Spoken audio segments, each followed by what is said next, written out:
Welcome back to Ribbon Candy Hooking. I'm Deanna. It is great to see you tonight. Happy Friday night, everybody. Welcome back. I was in a dither, and I don't even have a glass of water. Let's see how it goes. Let's see if I can manage. Something's going on over here. There we go. Now, I was just racing around the house because I taught today, and I want to talk to you about that too. I had something I wanted to share with you in my notebook. It was notes, and I can't find it. So I want to brainstorm with you tonight. Maybe we start out that way, and maybe we get that way in the end. But I want to brainstorm a little bit. And since I can't find that dang notebook, it's got to be in the car still. That really upset me. I just ran around like a crazy person. Happy Friday, everybody. Let me first say hello. And welcome, everybody. Catherine, great to see you in Southern California. Oh, you're visiting family in Georgia. Oh, you are not in California. And I was sure that I missed your show. And then I realized it is EST. Yep, that's right, a different time zone. Oh, great to see you. Welcome back. April, great to see you. Happy cocktail time from Illinois. Welcome back. Andrea, great to see you. Probably only staying an hour. Let me know how it's going and how you're feeling, Andrea. It's really good to see you. Mom, great to see you again. We were together again. I'll tell you about that in just a minute. We had such a good day over at the church teaching today. A great day being Deanna's assistant at my meeting house rug hooker gathering. Super people, super fun, and now cocktail time. What a day, as Dad would say. Good to be with you all. You too, Mom. Cheryl, great to see you on the Cape. How are you doing? Are you recovering well? Cheryl, are things going well there? And you just got your Magpie Times. Fantastic.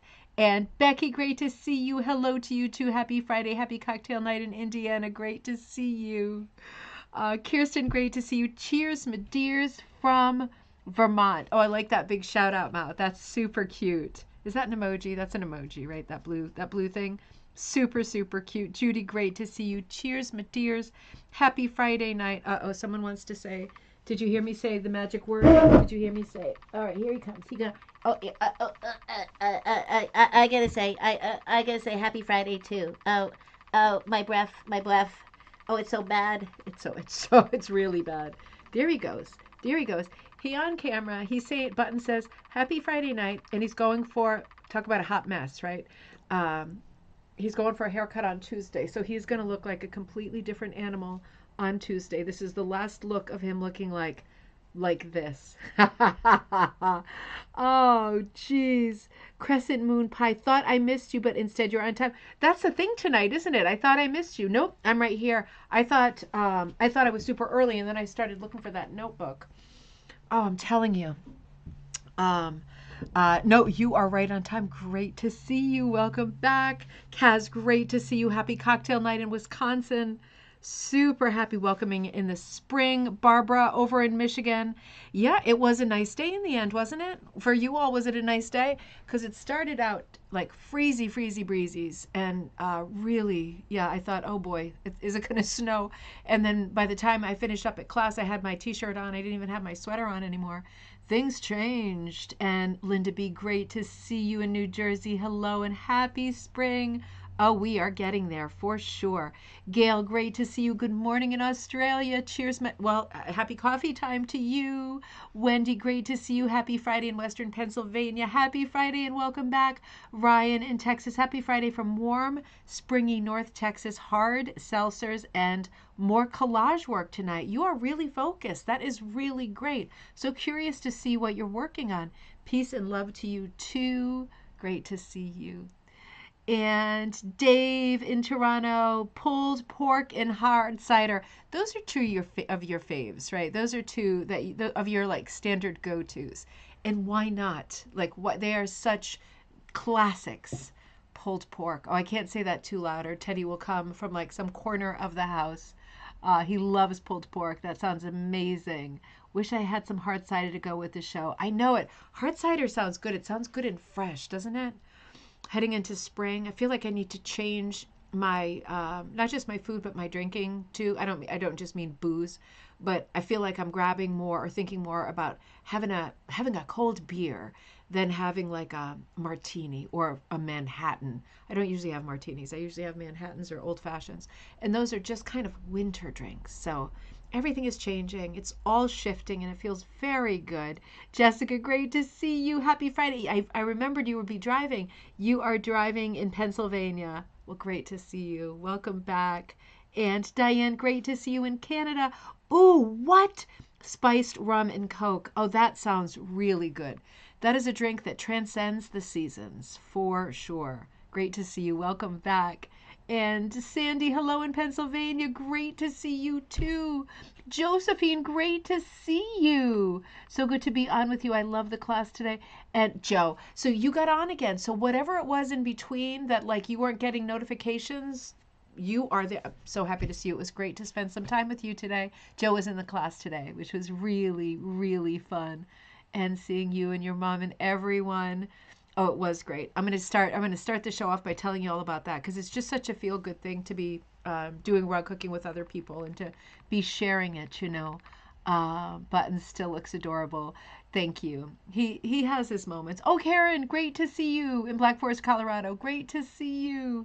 And thank you, Andrea and April. He is super cute. Melissa, great to see you. Melissa, I owe you that pattern. I haven't forgotten. It's just been a little flat out, but I will do that this weekend. I swear I will. I promise. I'll get that out to you so you can get started with that. My sweet Buttons. He even smiled. Did he smile when he was on camera? With his he's got the shaggy baggies. Joyce, I'll put him on again. He's on my lap again. He wants to smile some more. He seriously does smile. He's a dog who smiles, right, Buttons? Oh, honey. Oh, honey. He looks so confused. He looks so confused. You can give us a smile? You get, oh, gosh. Oh, jeez. Oh, jeez. Can I see a smile? Do you have a big...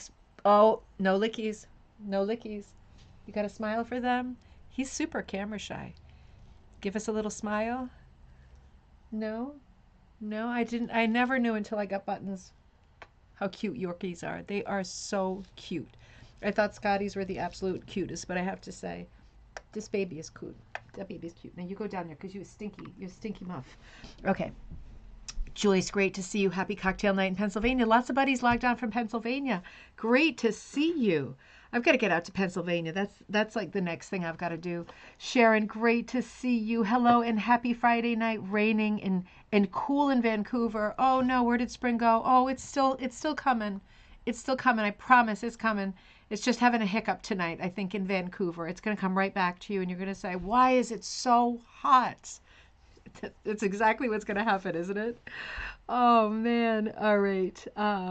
Leah, oh, great to see you. And your article is in here, so we're going to be looking at that a little bit, too. I was half grumpy because I didn't get to get out for a walk in the nice weather in Newfoundland today until I heard, cheers, my dears. Oh, that's great. I didn't either. I didn't get out for a nice walk either. And I'm suddenly all it takes is one day of not doing any exercise right now for me to feel like I'm just like packing the weight on again. I'm wearing a sweatshirt, which is not helping. But yeah, keeping it moving is definitely a feel good thing for sure. Sharon, great to see you. Cheers, my dears. Happy Friday. Denise, great to see you. Good evening to you too. Great to see you. Carol, happy spring and happy Friday. It is spring, isn't it? From Northford, Buttons looks like a mini Chewbacca, doesn't he? Doesn't he? He gets that a lot. He really does. Wait till you see him with his haircut, though. It looks like a different animal. It looks like a different breed of dog. I mean, he's such a hot mess right now. Phyllis, great to see you. Finally catching you live. And I forgot to write back to you because you said, oh, we could get together sometime for like a coffee or something, what did you say? Something stronger? Let's go for something stronger. Let's go to the Black Pearl or something like that. I'm due to go back there soon because I'm talking with Newport again, and it's all getting fussy. I like to do my fussy talking in person, face to face. I'm usually very, very, very nice and measured. But sometimes when I know I have to be strong, I'd rather be talking to somebody's face, which will bring me back to Newport pretty soon. Mom says, hi, Joe. So glad to see you in the class today. Marcia, great to see you from sunny but chilly Cleveland. It's chilly there, too. Oh, I bet it is. He's a cutie. Thank you so much. And Donna, hello in Texas. Great to see you. Great to see you all. Yeah, it's been a busy day today. And I want to tell you just a little bit about it. I'll show you a couple of photos before we start looking at Magpie. I love me some dogs too. They're all cute. I mean, they are. When I drive the kids to school in the morning and I see all the characters being walked by their people, I just think every single one of them is is adorable in a different way. They all have different walks, different sort of gaits to their walk. They all characters, all have a bit of sway and swagger, and so excited, so pathetically excited to be out of the house with their person. It's just the sweetest thing. So today I did the second out of 3 rug hooking classes at the USH, the Unitarian Society of Hartford Church in Hartford on Bloomfield Avenue. There's one more. If you're local, I will be there 2 weeks from today. I think that's the first week of April. So not next Friday, but the Friday after. And it has been phenomenal. It was exactly the same people who came last time and this time, because I thought, with 3 classes, people might peter out. They might say, it's not for me. Or I did a little bit and I couldn't really get going. Everybody came back. And Shay, our buddy Shay, who's sometimes in the group, she came, but she had a conflict with her kids' school. So she grabbed a pattern and a hoop and she took off, and she'll be there next time. So it's actually growing a little bit. There might even be more people there next time. But the thing that really thrills and delights is not just that there's such lovely people, and it's such a joy to spend time together right at the beginning of spring, right in a building that I love. That's so it's actually the church building is being I don't know what the right word is. I don't know if it's like not indoctrined, but it will be this weekend part of the historical society. It will be a historical building. So we're celebrating that this weekend. It's a beautiful building and such a nice group of people. And I took out all of our bins of yarn and strips and bat and loops and all of that stuff, like potholder loops. I had all of it there. My mother and I set up all the tables, got everything out there, put everything in its place. And people just came in with their work. Some people had been working on it in the last couple of weeks and were like almost done. Others were waiting to do it together again or had a problem or a question. And everybody sat right back in the place that they sat last time. Isn't that funny how we do that? Because we left it open, but everybody just sat in their same spot and got going, talking with their neighbors, and took out their materials that they had chosen. And it's just such a joy, It's such a joy to be able to share something that I love so much, and to see other people doing it and see their work evolving and their piece really taking on its own life and its own style. And we had, I think, maybe 4 people doing the peacock, the Caswell carpet, if you can picture it. It's like a long, skinny bird. He's kind of emaciated. He's a peacock, and he seems to be a peacock. I think he's a peahen, actually, but that kind of bird. And then there's some kind of bubble flowers in the background, if you can picture this one. And then there are 3 large roses. But it was funny because Joe interpreted the 3 roses as plumage, as like male peacock plumage. And she did it with connected the flowers to the back of the bird to be all like paisleys and peacock, and it's super exciting piece. And it was very exciting. I'm always excited to see that, because it's like each person who has this pattern is doing it completely differently. Our buddy Deb is there working on it, and she's doing Waldeboro, and she didn't realize it. She's not clipping it, but she's bringing up on the same pattern. There's some circle berries, lots of circle berries. She's bringing the loops up on the circle berries really tall, like a dome, like Waldeboro. And then I described what Waldeboro was and the genesis of that and all of that. And I said, if it was clipped, you would be doing Waldeboro without anybody ever telling you what that was. So she's doing a lot of stuff with height differences. And otherwise, she hooks in a way that is very tidy. I wouldn't say precise or technical. I would say very tidy. She's a very low hooker, and she's very careful about placement. When you glance at her piece, even though she's working with 3-ply wool yarn, Briggs and Little, it almost looks like embroidery, because it's so. In fact, she did take a needle out to do the stems. She went up the stems of the flowers with a needle. But her hooking, it's kind of interchangeable with her hooking because it's low and it's very tidy, with the exception of the areas that she decided to give height to. And also curious, looking at people choose color palettes. I mean, it really is exciting. It was one of the things I wanted to focus on today, because colors in my head since we've been doing our dyeing segment. And as I went around to all of the people who are working on their projects, I don't like to say students, because it's like I'm just telling you something that I know. It's not like I'm I don't feel necessarily like a teacher. I'm just keeping an eye on things and helping out when things go a little bit awry.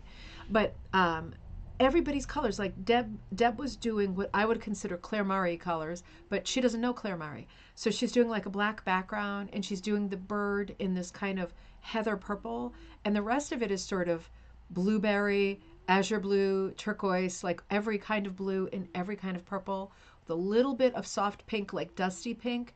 Nothing too bright, nothing warm, all cool colors, all cool blues and purples with black background, but lots of shades of blues and purples, and it's an extraordinary piece. A little bit of pink. It's very, very colorful. So interesting to see the way people work. My friend Sherry is there doing the same pattern. I'll show you. You might be able to catch a glimpse of hers.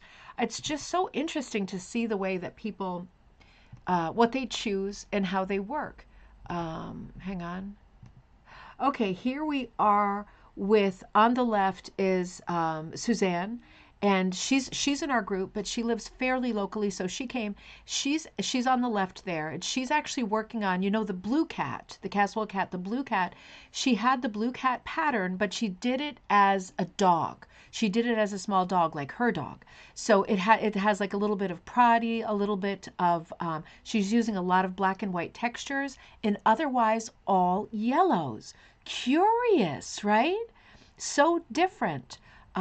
It's so pretty. She finished that in class today, and then she took another of the blue cat that she's going to do as a cat. So she's going to have both of those ready when hopefully we have our exhibit in Castleton, Vermont. That is still my hope. I'm still waiting to hear. I wrote them again, still waiting to hear back. And over on the right is our buddy Lou, who also teaches yoga at the church. And she's doing a pattern. You probably can't see it that well. She did a very high relief pattern that's like a vase, like a kind of whimsical vase with giant ear handles and heart flowers coming out of the top. And she did it all, the whole background, in pastel yarns, pulled quite high. She's a very high hooker, unlike, for example, Deb, who's a very low hooker. And she used the scrubby stuff from, for crocheting scrubby things for the shower or pots and pans. She used those in pink for the heart flowers, and she mixed it with a little bit of pink yarn. And it's a beautiful piece. It's a very busy piece because of all the color change, but she outlined the vase in this heavy purple, and so the vase is very solid. It's a lot of color changing material, but with the vase being so stable, she can pull it off, and it's really colorful. Her sister Tony is in the class too, and Tony said to her, you should put it up in, she's got like a little powder room, I don't think it's necessarily a bathroom, but like a little ante room or something, and it's those colors. And I said to her, we do tend to choose colors that we like. It's not surprising if you make a piece that matches your house, because you chose the colors in your house and you chose the colors of your piece. Those are probably your favorite colors, right? That probably won't change. And although we like to work outside our comfort zone, we do like the colors that we like, and we gravitate towards separate colors. How could we call this differently now that we are years past Color Me Beautiful, right? And we don't have to feel assigned to a season anymore. How do you call the colors that are your colors? Like, there's got to be a better way of saying, like, these are just the colors that speak to me, like my spirit animal, except they're colors, right? There's got to be a better way to say that. Speaking of things that are outside of your comfort zone, I want to show you a couple of things that I'm working on myself, and then we'll move on to Magpie. So I pointed out in class today, I always like to show mistakes that I've made or am currently making. And one of my ongoing mistakes is always color mistakes. And Marcia, great to see you. Oh, great. You can follow along with me. That'll be perfect. I do a lot of stupid stuff with color. And you know why? Because I like the colors that I like, and I don't like to put them down. And for example, these are two of the colors. I hope you can see these well. This is velvet that I'll be using for the next piece. This one is light bright pink, and this is dark bright pink. Now, you might say, how much of those really bright pinks do you want to use in one piece? I would say, I'm not sure, but it's probably going to be a lot because I really like pink. And it might be that I work myself into a corner, as I so often do, filling in my pieces with colors that I love. And then I say, ooh, there's not a lot of contrast. I'm not sure that the motif, whatever the main thing is that you're supposed to be looking at, I'm not sure that it's really standing out well amidst all of these like colors, right? That's a classic for me. Maybe that's a classic for you. That's one that I do all the time. It's very hard to stop that one because you would have to literally sever my arm from my body to get me to stop grabbing for the same colors. I just naturally go for colors I really like. And sometimes I say to myself, do something different. Like, no, really, do something different. So I was working on the rose book, and I had the piece I'm about to show you. It is the Blue Girl, which is a light blue rose with a lot of purple accents. It's a very unusual rose, and I did kind of an exotic scene. This is going to be a topless girl, just so you're warned, right? So you don't spit your drink out. It's not graphic, believe me, but. Let me show you what it looks like because these are not my colors. I might have to back up it. Buttons is snoring, so it might be hard to see because I'm in the evening light now. So this is an exotic girl, and you see she's looking sideways at this blue and purple rose that also has a face in the center of it. I haven't done this part yet. Remember last week's episode when we were with Naomi from Ravensgate Primitives, and she said you should do the skirt with sari ribbon. Well, I ordered a bunch of sari ribbon, and it should be here on Monday. So I'm going to leave that. But I was really struggling with this piece. And in the end, so there she is. Sorry, I'll skip over that. And here's the background, right? It's a lot of, you know what this is in the background is bat, right? It's multicolored bat. There's this kind of beigey color with hints of kind of honey and yellow. Right? And otherwise, you see all these multicolored clouds. Remember at Naomi's, I was really having a struggle with what should the clouds look like. Well, I ended up pulling out the clouds that I had done and putting in these clouds that are also bat. Can you see there's a little bit of Angelina, the sparkle mixed in there? So the whole background is bat, but it's two different kinds. It's that light pinky mauve with the yellows, and then the clouds are the turquoise with like tomato, bright color. These are not my colors. And you probably can't see because the green screen is permanently locked, but that's the scrubby yarn for the leaves. And you see how that sparkles too. It's looking gray, but it's actually really bright green. So I'll show you this another time. And you know, the blue girl is like a cloud, the flower itself. And then I'm going to fill in with that sari ribbon. And you know, I have to say, oh, Buttons, don't let me sit on your little tail. It's like a tiny feather. It's like a feather duster, his tail. Oh, thank you so much, Sandy. It's super tropical, right? Thank you so much for the compliments. Last week, talking about it. Yeah, exactly, Carol. I just moved fast on it because stress getting all of these done. But you know, I had done it differently, and I did all of the clouds in a very similar color to the background because I liked the color, and then I pulled all the clouds out. Now that was a couple of days work wasted. I don't sit and do it all day. I work on orders and I work on other stuff, and today I was teaching. But I mean, it kind of hurts to pull out that much when I've got a lot of stuff I need to work on, right? But that was definitely working outside the box for me. I'll show you one more that I'm working on because this week Colleen of Beech Nut Studio wrote me. She's another one of my great buddies. I just love her, and I can't say no to anything. And she said, "Oh, I'm ahead with her project, the Hooked Maryland project. I think some of you have hooked counties for that. We'll see that at Tigger, but you'll see that beforehand." And she said, I'm kind of ahead with my stuff. I could do a rose for the rose book. And do you have an outstanding rose? And I thought, I do have a couple roses that weren't assigned, but I was already at peace with not doing them, just kind of writing them off. And I thought, well, as it's her, and her whole brand revolves around beach, right? Beech Nut Studios, everything's kind of beachy and ocean animals, you know, wildlife. So very different subjects. And I thought, I don't really want to give her, I know she'll do whatever I give her and she'll be very polite, but I really want to give her something that's a bit beachy, that fits her aesthetic and her brand, right? If she's going to spend time on it. So I said, let me work on a design for you right now, real fast. And while I was sketching out a design for a rose called the Ocean Song, which is a beautiful light purple rose, kind of the color of lilacs, she was also just sketching on her end, and she ended up sketching something that was perfect for her, like a turtle with a rose on top of it. The rose is the glowing piece, beautiful multicolored rose. And when she showed it to me, I said, you really have to do that. That is so you. So that pattern will be in the Rose's Tale book that comes out this summer, and we will have a party for it too. And we will have a party in the fall, right, for the Mystic Carpet. So anyway, I had already sketched out the ocean. You probably won't be able to really tell what this looks like, but the ocean song. I'm going to attempt to show. Yeah, you can't really see it that well because I've started some of it. It's an oval. It's based on an old antique bandbox. And in the center, it's all velvet so far. In the center, I'll show you the characters. Um, I did kind of stylized like waves, like it's a sketchbook, right? So all of this is velvet. And then I've got, because it's an oval, blue velvet with the reverse on the sides, and in the center I've got these two female characters aboard a ship, you see at the bottom, and they're in these two kind of whimsical restoration type costumes. And then on the side, and then their two little faces are talking, and you can't see it yet. You can see the side of it, but there's one musical note in there between them. And then on the side there are all of those roses that I will fill in the color, which is that lilac color. Now, what will I do for the dresses and the rest of it? I mean, I won't do all of it, right? I won't do all of it because I don't want to go over the top again and screw up the color thing and end up pulling stuff out. But I pulled these pinks. But I do need to have balance, DLDB, dark light, dull bright. So wish me luck over the weekend because I'm such a pig-headed pig that I have a feeling I'm going to be overdoing it with the really bright colors. And I would like this to feel a little bit antique-y.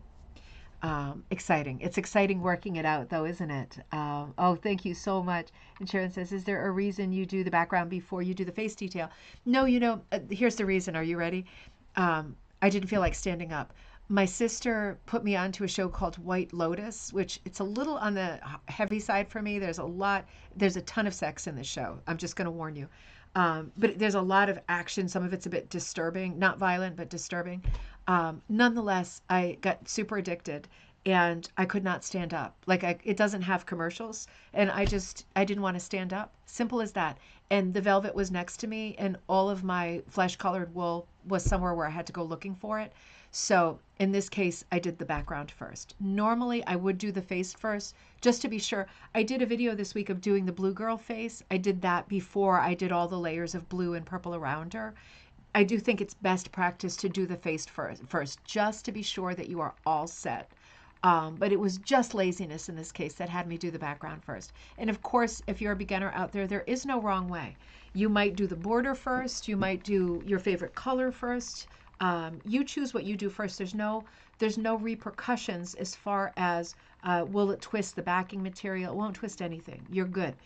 You can do anything in any order. But it is smarter to do the face first because this is what laziness gets you. When I come in here to do these faces with the hair, it's going to be harder because I don't have that much room to work. And there's a very good chance I'm going to pull out some of the velvet that's really close to the face. But yeah, shame on me. I do those naughty things. Once I'm sitting, I'm really sitting. I'm like growing roots in the ground. Joy, great to see you. Happy Friday. It is, isn't it? I'm so excited. I kind of like it. I'm waiting for that exotic look where it just goes right down my front. Thank you for noticing. I'm really excited about it. I feel like it's the best thing about this look right now. We'll see what summer brings. Dave, clinking cider glasses. Oh, very nice. Oh, Wendy says, great video on the blue girl. Thank you. Thank you. I always like, when I think of it, I always like to do those short videos because even though you see me pull stuff out or you see me make changes, it's reality, isn't it? It's real life watching someone hook something delicate like a face. It's good to know what everyone's process is. And certainly other people hook faces better than me, but it's good to know what everyone's process is because it might be that there's one or two things about the way that I think through while my mouth runs, something like hooking a face, that you might think, oh, okay, well, that would be helpful. And there's just one little nugget that you can take with you, and maybe you get other nuggets from other people, and you put them all together, and you get your system. And that really is something to hold on to. Yeah, I thought it would be harder. It is going to be harder. All right. Well, hey, let's look at, oh, I wish I had some water. Jossie's off at art night tonight. She's been sick all week, so I wasn't sure that she should go. She's got a hacking cough, but she seems to feel better, and it's a very big event. So she's there with Papa. Teddy's upstairs, so inevitably he will come down with his shirt off and want to say hi on camera, so we'll have to stop him. And you know, inevitably Buttons will hear someone outside start barking and there's no one here to help me with water or the door. So just be prepared for some aggravating effects from my little studio here. So, you know, Magpie came out. They've all shipped. I've got a few more in stock. I've probably got maybe 10 or 15 more in stock at Ribbon Candy Hooking, otherwise on Amazon. And if you're in Canada or Australia or the UK, be sure that you're getting Magpie from your local Amazon. So in Canada.ca, not .com, because it will print and ship locally, and you don't have that big shipping amount. I know how everyone feels about Amazon. I'm not going to start with that myself because I have feelings like that too. But at the end of the day, the only way that I could publish my books and this magazine at a normal cost, get it to people, and have it shipped for under $30 a pop was to use Amazon, and that's why I use Amazon. So, so it's there for you, and you don't have to pay the big shipping, and you don't have to get it from me. You can get it locally, real life. Yep. Real life. It's not always pretty, is it? So, so I've got a few left, and otherwise the rest will be on Amazon. And this is what the cover looks like. As you know, this is Telling the Bees. My cover I formatted a little bit differently I just wanted to be sure that the words stuck out. So Judy's cover is slightly different, although it's the same image and the same logo. We do a little bit different with the text just to be sure that it's super clear. Amazon is tough, right? It has to be a very specific way. So if you have yours, you notice that I accidentally printed it as matte instead of glossy this time. So let me know what you think about that, because I have the glossy ones. I love them. I have this matte one. I did switch it. So any that are bought from this point forward, as of a couple days ago, they will come as glossy. But I'm not sure that I don't prefer the matte, and I'm really curious to get feedback from you all, because I don't know, the matte version just seems more like, I don't know, like a gallery something, you know. It just seems a bit fancier somehow.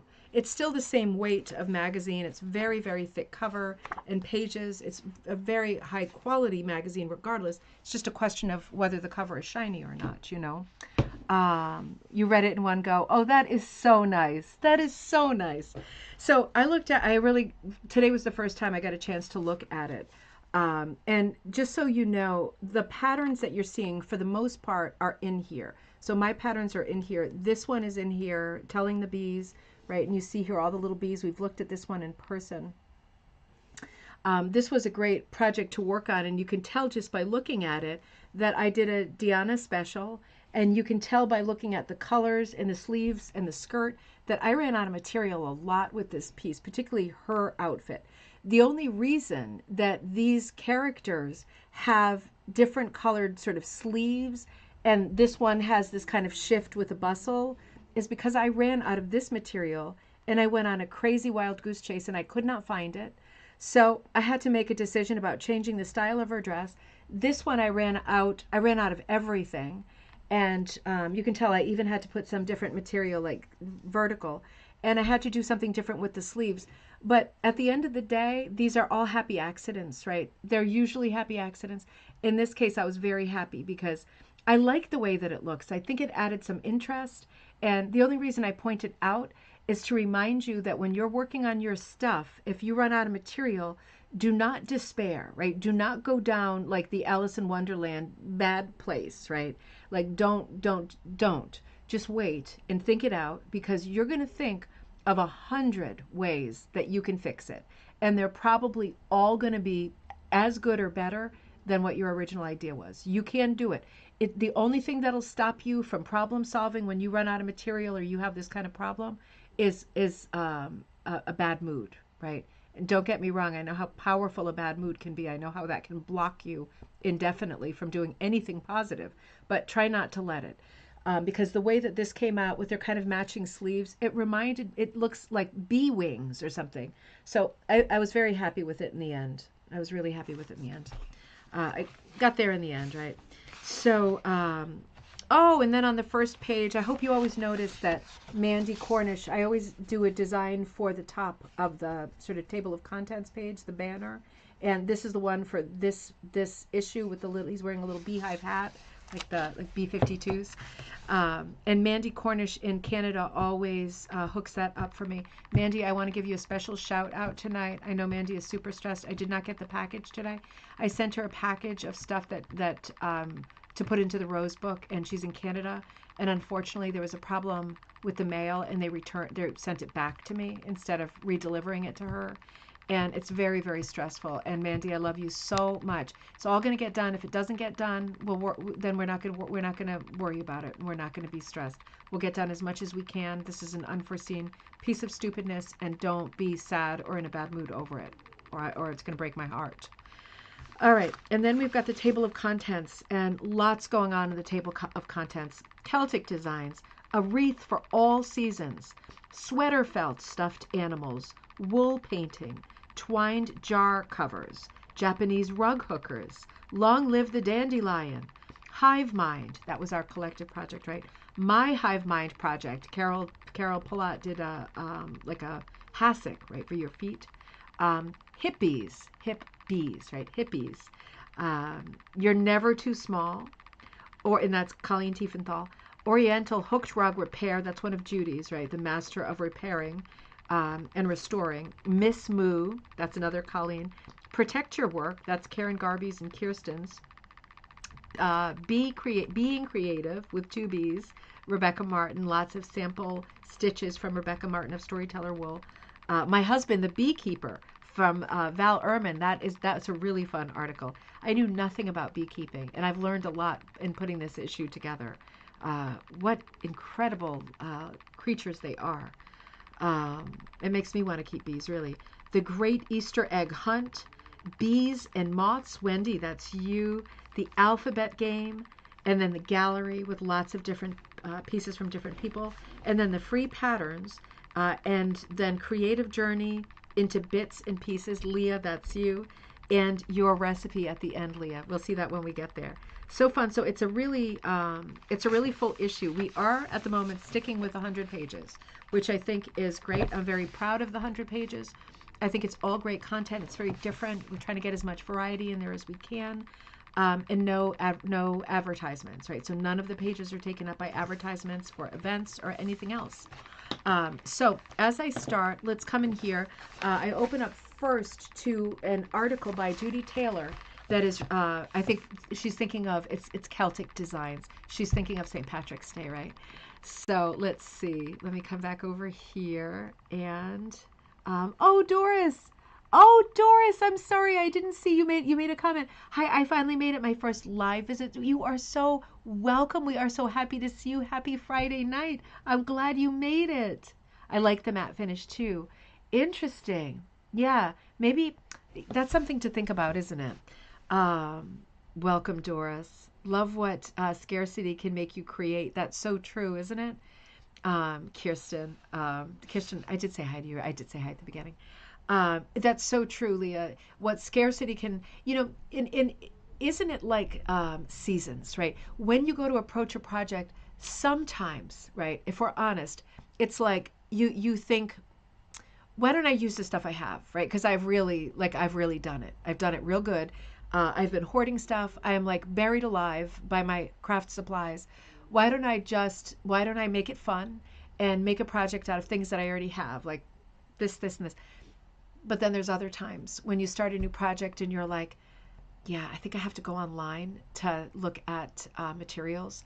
It's like a disease, isn't it? It's a disease. And some people don't do both of those things. Most people do both of those things sometimes. Some people more on the I need new supplies even though I don't need new supplies.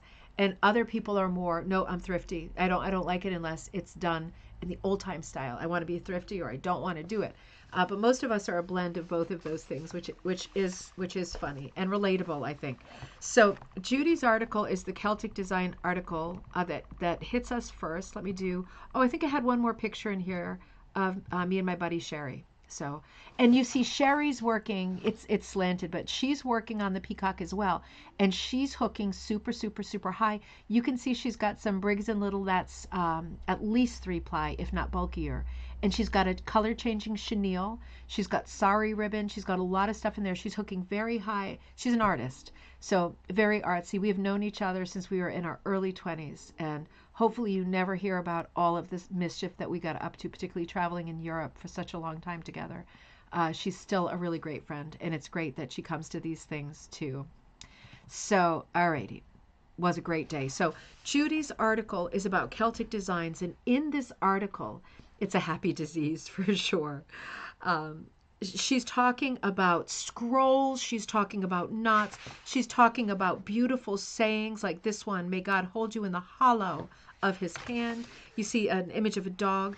I'm just showing you 2 pages out of this article. She is showing you how to butt up Celtic knots so that they, like plaid, they weave under and over each other, right? That's the thing, isn't it? If you hear a strange noise, it is Buttons the dog snoring, right? It's getting very loud. His little leg is like kicking like he's a little greyhound. Charlie the dog down on the right. Remember Judy hooks with yarn, because remember from her books Dyeing with Yarn, she did one of the first dyeing yarn books. That book is out of print, which makes me crazy because she has not been able to get the rights to reprint it herself or buy it back. Makes me crazy because when you see it turn up on eBay, it's always like $100 or $200. Judy Phillips says the electronic version of the issue is not available on your website or Amazon. Oh, interesting. Thank you for saying that. It should be. It should be available as Kindle. So it's probably a box that needs to be ticked. So I'll fix that tonight, Judy. It should always be available as both. Because a lot of people just want the electronic version. Sorry about that. No, last time it was available as a Kindle, so that's a mistake. We'll fix that. You know what? Let me write that down. Kindle, electronic version, whatever they call it. Thank you. Always let me know stuff like that because it's usually a ball drop on my end. Or just not ticking the right box. Man, it's so complicated. Don't you love this piece that Judy did on the top that's like the 4 parts of the rug? It's like pieces of pie. And it's all the same pattern, but she did it in 4 different ways. I mean, that is just cool. I don't know if they are 4 complete rugs and she just pieced them together like that. I have a feeling they are because it doesn't look like they're finished on the edges. It's too sharp. I think she did an optical illusion. I think it's 4 different rugs. That is, I particularly like the bottom right one with all of the colors. Just a cool article. There's a lot of text in here. And she talks about the universe. She talks about her brother, which is very sad. Her brother, Mark, who died in 1970 at the age of 18 when she was 9. And she does, just so you realize, when you look at Magpie, you'll see she's got stuff like this. This is a book she wrote about her brother, the boy who wrote poetry. Got to be in the mood for this. It's absolutely heartbreaking. It's beautiful. It's heartbreaking. It's won awards too. It is a beautiful book, and she's offering it as she said, email me at littlehouserugs@hotmail.com if you'd like a free digital copy of The Boy Who Wrote Poetry. It's a text book. It's not a rug hooking book, but it's a huge part of Judy's life. This is a huge part of her family story and an unspeakable tragedy. So she talks a little bit about that, a little bit about her life in this article. It's just a beautiful article that's loaded with images, right? Just loaded with Celtic themed images. And she's very good at explaining stuff too. So that's a great inspiration piece, and that tied again into St. Patrick's Day. So we start with that, and then we go into another feature that I didn't even realize. I should have. It probably went through my hands. Over on the right, so we're seeing the end of the Celtic article on the left, which is just beautiful. And over on the right, a new article is starting by Barbara Brown, who I have met on Cape Cod. She came when I was on Cape Cod speaking or vending or something like that, I think last year. Super, super sweet, Barbara. Just loved her. She does this article that's called A Wreath for All Seasons. And she brings us through the idea of using kind of Proddy style leaves and other materials, including hooking as a medium, to create all different kinds of wreaths that one could use in different seasons. For example, this is so good for now, so fresh. Wreaths that have like t-shirt material, and these are wreaths that are on a wire base. And you know the kind of wire bases I mean, right? That you can get at any craft store. Hey, just a shout out. I don't want to sound like a vulture on a poop truck, but a buzzard, right? But if you're in this part of the country, Joann's is definitely closing. And I thought it was like, I wasn't sure if mine was or wasn't. Oh, it's definitely closing. I happened to go in there yesterday because I needed some thread, and it's like a pack of jackals have gone through, really. It's nowhere near empty, but it will be soon at this rate. So remember to go if you're interested in, if you don't like to shop at big box stores. I picked up a few books because the books were like, I don't know, 40 or 50% off. And I picked up my threads at 30% off, because my threads are like $15 each. I get the big ones for the industrial machine.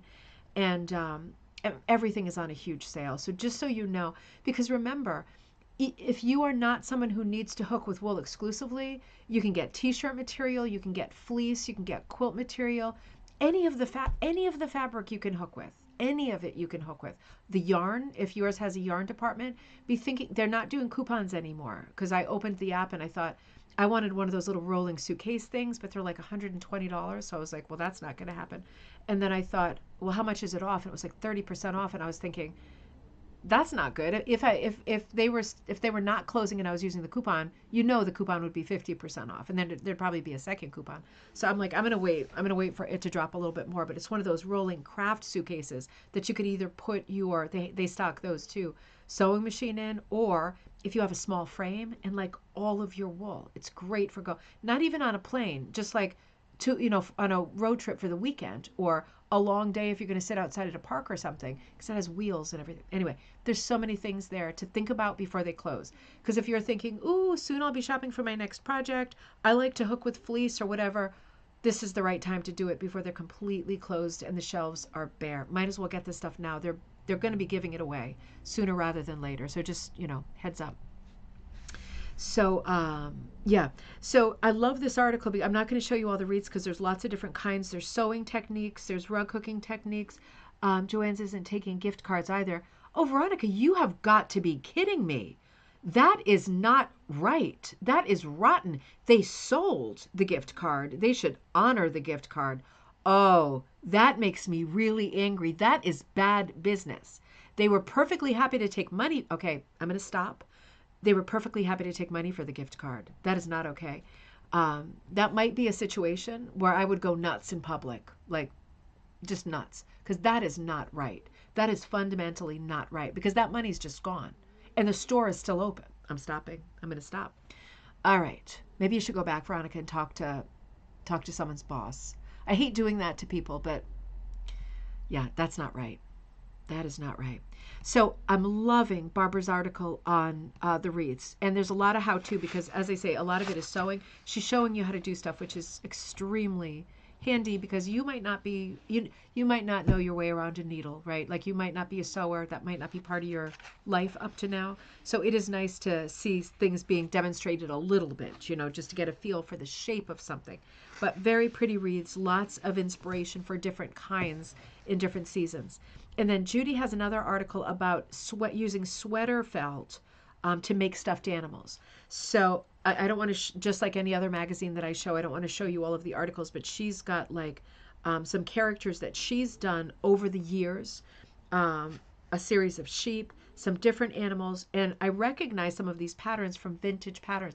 Do you ever, when you're at like a yard sale or at a Savers or a thrift store or something, when you see sewing patterns that are like Buttrick or McCall's or whatever, and they're like old sewing patterns from like the 50s or 60s, stuffed animals and whatever. I'm always tempted to get those for no reason because I know I'm never going to use them, but they're just so charming. And things just had a different look back then, different style. And like some of the stuffed animals that she's made look like some of those McCall's patterns that I have in the basement. So it's funny. It's funny to know that some people actually make stuff and other people just hoard stuff. But really cute article, very short article, just 2 pages on just the idea. She's just putting it out there. Hey, maybe you use your sweaters. Maybe you cut up your sweaters with scissors and rug hook with them. I know I do. That's one of my favorite things to hook with. But what about the parts of the sweater that are just impossible to use? Like the Fair Isle part around the yoke, or maybe cuffs, right? Or cables, parts that you really can't hook with. They just don't work. Think about making like a stuffed animal with those leftover bits. How pretty, right? Got to show you these sheep. I don't want to show you the whole thing, but let me show you the sheep. They're so cute, right? And then you see these kinds of patterned sweaters are the very kinds of sweaters that are difficult to hook with because there's just too many thready threads in the back, you know, the way that the thing is knit, machine knit or hand knit or whatever. There's just too many threads changing colors and crossovers and stuff. So what a great idea, still being able to use all of your wool, but making something like this. It doesn't have to be for a child in your life. It can be for you, right? And then the next article is dear to my heart. Haley Studio. So Haley Perry in Warren, Rhode Island wrote this article, and she walks you through her process for hand dyeing material. And you know I go there often, and she's in Tigger with me. This is something of a how-to article, but more conversational, right? And she's giving you her technique for painting onto wool, just plain white wool or over dyeing wool, painting onto it. To get these nice effects that are completely unique. So make cat toys. Oh, that's a great idea. Make cat toys for your local shelter out of leftover bits. Oh my gosh, that's a great idea. Of your chopped up sweaters. Lena, is that you? Is that you, Lena? That's a great idea. You could put a little catnip in there, right? Wouldn't that be fun? You know, that's a great idea. No pressure. And I want to talk about this at the end, but that would be a great article for Magpie, is like making little cat toys. That would be super simple, short little article, easy to execute. And I think a lot of people would go. I mean, Pitter Pat is in the next, she'll never be in this room with this one here, but she's in the next room. She would love something like that. That's a great idea. Yeah, this is another nice article in it. So I had, when Haley said, you know, I think I'll do an article about how I paint my wool, and she shows you there's different styles that she paints, right? From being just kind of modeled to multicolored to actually like painted. And they're all different levels of difficulty and time, right? Different sort of time consuming. No, Diane, I'm so sorry. Diane, let me write it on my board again. I hate it when I forget tags. You know, the kinds of things that I forget, you know, the things that I don't forget. I surprise myself sometimes. But tag stuff always confuses me. Let me just write that down really fast. Sorry. I hate it when I do that. I'm sorry. Okay, because you know I love you. I don't want to screw up the code names. There we go. All right. So when she decided to do this article, I had just been to her studio, and I had just drawn a design for Magpie for a pattern that I didn't really know what to do with, and I didn't really have an idea of what colors I wanted to use. And so I hooked this. This is one of the free patterns in it. This is Honey Bee, B-E-A, like Beatrice. Honey Bee, right, Melissa, like B-E-A. So I was playing off Hivemind and the shapes in Hivemind, the hexes, and I made this bear kind of wearing clothing, and I used Haley's material to hook it, because you can see the movement in the background. All these yellows are hers, the movement in the skirt, the green, right? It's a lot of different kind of hand-painted material. And the ribbed, oh, Diane says the ribbed necks of t-shirts could make good butterfly, dragonfly bodies.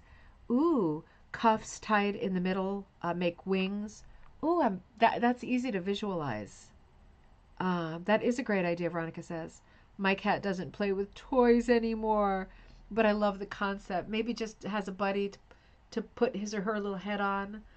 They still like to have things about them, don't they? Mine isn't much of a player, although yesterday I saw Pitty playing with one of my velvet strips. She was on the floor going like this, you know, and then jumping a mile. And she's not that young anymore, right? And I can't say she's old, because she's not old, and I don't want to think about her aging. But I looked and I was like, God, what has she got? And I thought, oh God, did she have something? And I was like, damn it, she's got one of my velvet strips, and it was one that the color was almost gone. So I let her finish playing with it, and then I took it back because I really needed it. But in any case, this here is one of the patterns that you'll see, and you can do it in any colors you want. But I just wanted to really show, you know, how much depth and interest hand-painted fabrics could give. So I used all of Haley's fabrics for that piece, and I really enjoyed hooking it. The next feature, and again, I'm not showing you all of the features, is by Jeannie Coates, and she did a one-page feature on twined jar covers. Now these are, I got to show you one picture from it. Beautiful. Twined, like twining, right? It's different than hooking. It's like a weaving. She tells you how to do it. It's extremely simple. Let me just show you one image from here so you see what the twined jar cover looks like. You see? The mason jar. Isn't that sweet? I mean, what a fun thing. It's almost like, in theory, you could do that for like a soda or a beer cozy, right? It's like a cozy. If you knew how big you needed to make it, but she shows you how to make it in this article. It's a very simple process, but super super cute. And then the next article is from Kaz. And Kaz, I love this because Kaz, you went to Japan, and you are such a lucky duck. You got to meet Mrs. Hashisuka and her group of rug hookers in Japan. And I got to meet her in Canada. She was so lovely. She gave me that beautiful kimono, which I still have. I think I'm going to wear it next time I go to Newport because it's lightweight. And it's getting to be the weather where I could. But I want her to know that I love it, and I want her to see me wearing it more than once. But in any case, Kaz, you went to Japan. You were going to Japan anyway to see your mom, and you met up with Mrs. Hashisuko and her students. And let me show you the image that I've got. It's such a great feeling. It's a feel good feeling to think about this much rug hooking happening in. Oops, sorry. Oops, come on, don't you dare. Wait a minute. There's Monkey Times over here. It's such a great feeling thinking about rug hooking happening in Japan. I know it's not an epically big group, but I mean it's a pretty good sized group. This is the group that day, but I know recently we talked about exhibits that they had, and yeah, big exhibit, huge amount of work. So down on the bottom, that's Kaz on the right. Kaz, oh, I just love you. And Mrs. Hashisuka on the left holding the fall Magpie Times with Kelly Smith's cover on it, right? Remember that one? At the country fair. So that makes me so happy because Kaz brought that over and there she is holding it. So that's a piece of all of us, right? Because I think a lot of you have something in that issue of Magpie Times. And oh, she teaches at her home too. Oh, very nice. Yeah, it was good that worked out, that you were able to connect because you were there. So that was absolutely perfect. But I just love thinking that issue of Magpie Times is over there. That makes me really happy. And you see the picture above. I'm not going to show the whole article, but there are some beautiful images. I think I have one more image, but I'm not going to show all. It's just wonderful to think about Japanese people working on rug hooking, right? It's not one of their traditional crafts, and they have so many traditional crafts. It's such a gift to think that this is taking off, and that people are making stuff that is like this good. Oh, Liza, great to see you. Liza, I just noticed while I was going through that your name is misspelled in Magpie. So I'm going to go in after the show. I'm going to put that on there too. I'm so sorry. I noticed it right before the show. I'm so sorry. It's spelled, there's an I. I'll change it so that all of the future copies, it has the right spelling. I'm so sorry. Yeah, when there's typo, make sure you always tell us if there's typos and stuff in Magpie. I give my stuff, I forward stuff. I don't typically proof stuff. I give it to Judy. She proofs it. Shannon usually proofs, and it goes through her as well. I proof some stuff. I don't proof everything, and I don't see all of the articles. So if you ever see stuff that has a typo, please let me know. Because while some magpies might get printed that have the typo, and I'm so sorry, we can at least correct it so everyone going forward doesn't have one. Okay, great. Let me fix it. Oh, of course. Yeah. Yeah, I want to talk more about Magpie in general at the end. But yeah, always tell us when there's a problem because we can fix it for the rest of time, Anyway, Kaz, this is a beautiful article. Thank you so much. I love seeing the projects that they're working on. I just love seeing them interacting and transferring patterns, and it's just, sorry, I'm a little bit tired. It's a beautiful article, and it makes me feel great. So thank you so much for doing that. Jessica, yours, you have an article coming up next to the next feature, Long Live the Dandelion. And that is by you, Jessica. The moment I see the first dandelion of the season, I feel happy and hopeful. Spring is just around the corner. Spring is such a busy season. But today I feel comfort that spring will come whether we lift a finger or not. That's a great thought. You don't have to do a thing. You don't need any energy, right? Or positivity for spring to happen. It's totally going to happen. God willing. I shouldn't say that. God willing. Where's some wood? Come on. Uh-oh, guess who I woke up? No, that was me, Buttons. That was Mama knocking on the thing, honey. He's got his ears up now. Who's that? So this is a beautiful article. I don't want to show it because I want to save many of them. But just don't. No, that was Mama. That was Mama. That was, look, Buttons, look. Oh boy, here he goes. I'm so sorry.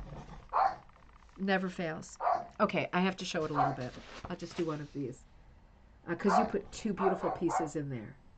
I do want to save stuff. I know some of you have them on your lap. I want to save stuff if you haven't. Buttons. Jessica, these are beautiful pieces.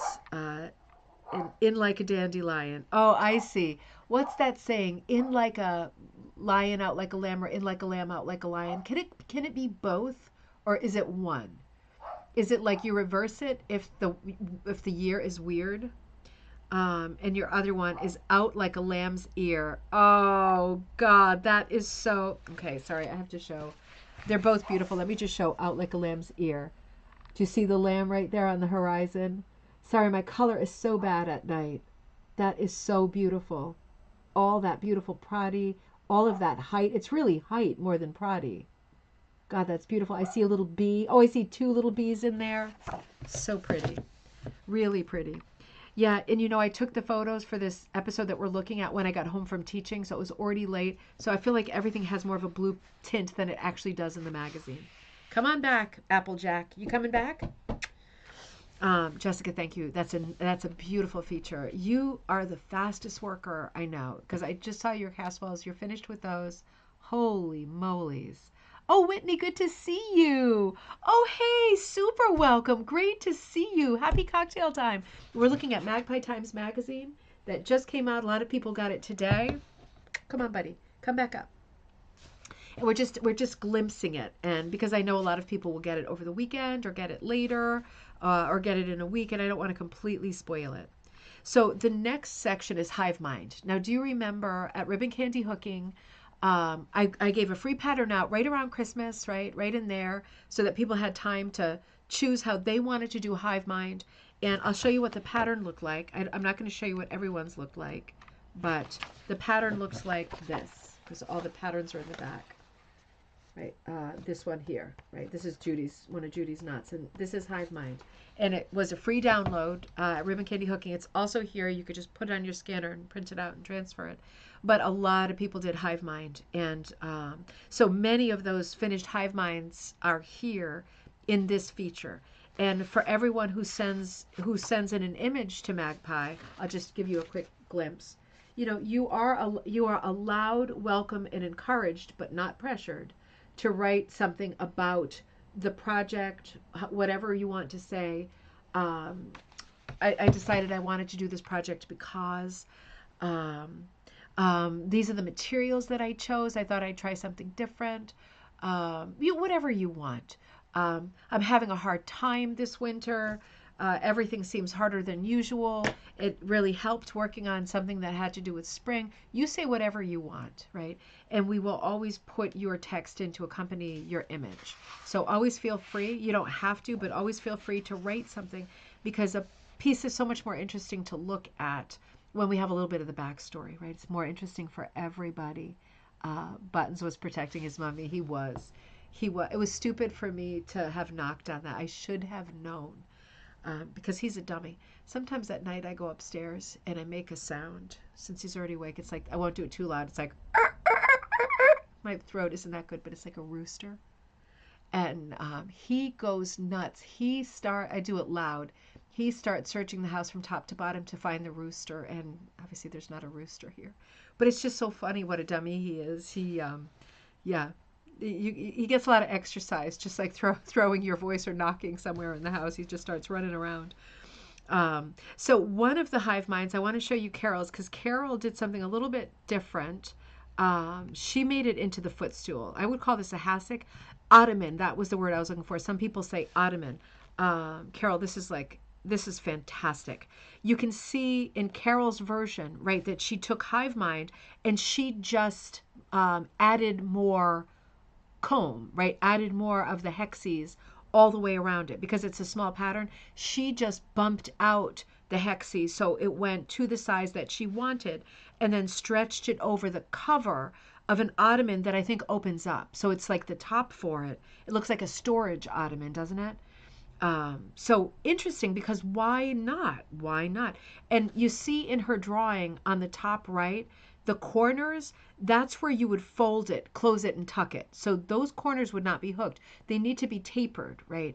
And you lose that material. That material becomes invisible because it gets tucked in, like a dart, right? And a clothing dart. So no hooking would happen there. The hooking happens in the rest of it. And you can see the way that she finished it up. There's warm kind of brick colors, honey colors, clay colors, turquoise. It's got a limited color palette, but it's very colorful. Lots of shades of yellow, blue, and rust. And the bees flying all over the place. And she repeated some of the bees in different parts of it. So interesting, isn't it? What a great project. I think a lot of us have these storage ottomans, right? And depending on what kind of use they get, for me at this moment, I couldn't do this because the cat would be there, scratching her claws on it, and the dog would be there, scratching his bum on it. I almost said a baddie, and the kids, with their chocolate, whatever. And for someone with a normal household, what a great project to work on, right? What a great thing because it's basically all you need to do is wrap the edges under, secure them in some way, whether you're stapling them, I would staple them, or using upholstery tacks. You have to see what the lid of the thing looks like, right? What a beautiful project. Oh, Barbara, good to see you. Love the hive mind design. The hassock is wonderful. It is. It's really clever. And I love how one could either add more patterning with the honeycomb or make the central part bigger, right? She added more patterning, more colors, more opportunities to add color. You could go either way with something like this. I was tired all through this class. It's not us tonight. Believe me, it's not us. And then Diane, I think this is you, Diane. The hip bees, right? Hip bees. I got to show you a little bit of this because this is an article unto itself. I'll just flash the finished piece, but it's a beautiful article, and I love the pattern design, like the pattern layout, the color breakdown. Diane says, those instructions to hook a footstool really helped. I like the slip cover idea. So you can change the cover each season. That is a good idea. And one of the things that I see the most, not this size of ottoman, but coming into yard sale season, not for you, Gail, in Australia, but for us coming into summer, this is the time where, you're seeing yard sales all over the place, hopefully in your area, if it's that kind of thing. And you always see footstools. And some of them are the ones with the wire bottoms, like they're, footed with this kind of iron. And they're very pretty. Sometimes they're not that pretty, but they have just a white cover or just a wooden cover, and it's like, that's all we need, right? Then you just need a piece of foam. Don't go and buy foam from the craft store, though. Buy a crappy pillow at a yard sale, right? That you take the cover off and maybe donate the cover. Just keep the foam or whatever and put it down. Even if it's a pillow, it's going to work. You just want fluff. Doesn't matter if it's like a foam square or if it's high quality. You just want fluff. You want bulk. And then you're just going to stretch your thing around it and staple it underneath. And it's so great. It's so great being able to do a project like a footstool so quickly. I agree. The explanation or just the visuals of how to do this, super easy. And I also have a very long and complicated, not complicated, thorough video of hooking a footstool for my sister. That's a really long one. So if you want to do it like it's a college course beginning to end with me, that video has been there for a few years, and I know it's helped a lot of people make footstools, but it is a lot of detail. So let me show you the hip bees. Hip bees. They have that great sort of summer of love color going on. Absolutely beautiful. I loved seeing how different all of these hive minds came out. Um, Kelly Smith put some interesting stuff in here too. She has okay, so she's got this. This is a great article too. I don't think I photographed from this article.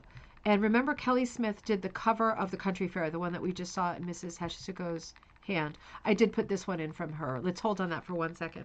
So Kelly Smith, who's another friend and artist, Kelly Smith Designs. Let me say this right.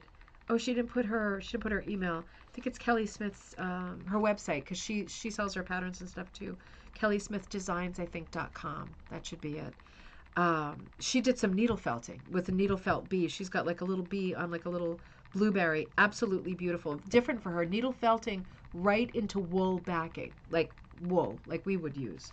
And she says, as an artist, I constantly draw inspiration from the things that I love, and nature is one of my greatest muses. Among the countless wonders of the world, the intricate relationship between plants and pollinators captivates me the most.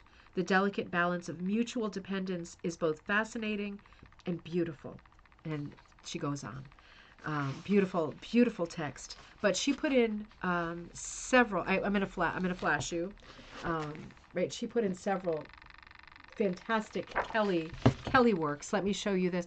Her style is so distinctive, like so many of you, like you, Jessica, as well. So many people with very distinctive styles in this thread right here.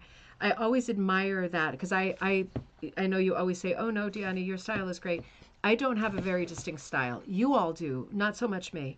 I always like what I do, and I always like I usually like my projects. But some of you have such amazing style, and I'm jealous is the wrong word. I wouldn't say I'm jealous, because it makes me happy to look at it. And it's like a mystery, right? And I love mysteries. It's like, it's different than what I do. It's like a mystery to me. I look at it and I think, whoa, there's still magic in this world, you know? And I love that. And for that reason, I can't be jealous when I see stuff like this, because I think, whoa, there's magic in this world. And I love it. I really do. So she's got quite a few different things in here. She's got a cross stitch piece. She's got 3 hooked pieces. She's got her felt pieces. She's got some beautiful text. Yeah, it's a nice section for sure. I for some reason I didn't realize that was coming into this issue, and I was so happy to see it, because I always love seeing Kelly's work. There's something, you know, I wouldn't say that she hooks in a primitive cut, but I wouldn't say she hooks in a primitive style, because her unique way of shading everything that she does is moving away from primitive. It's not moving toward realism. It's moving toward Kelly Smith. It's very different. And all of her pieces have this same magic type of shading. I think it's wonderful to evolve a style that's so distinctive, and I love it. Oh, Andrea, have a great night. Send me a message when you can. Let me know how you're doing.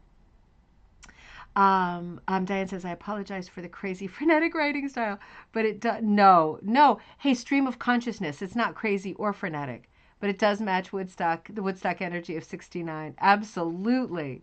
Absolutely.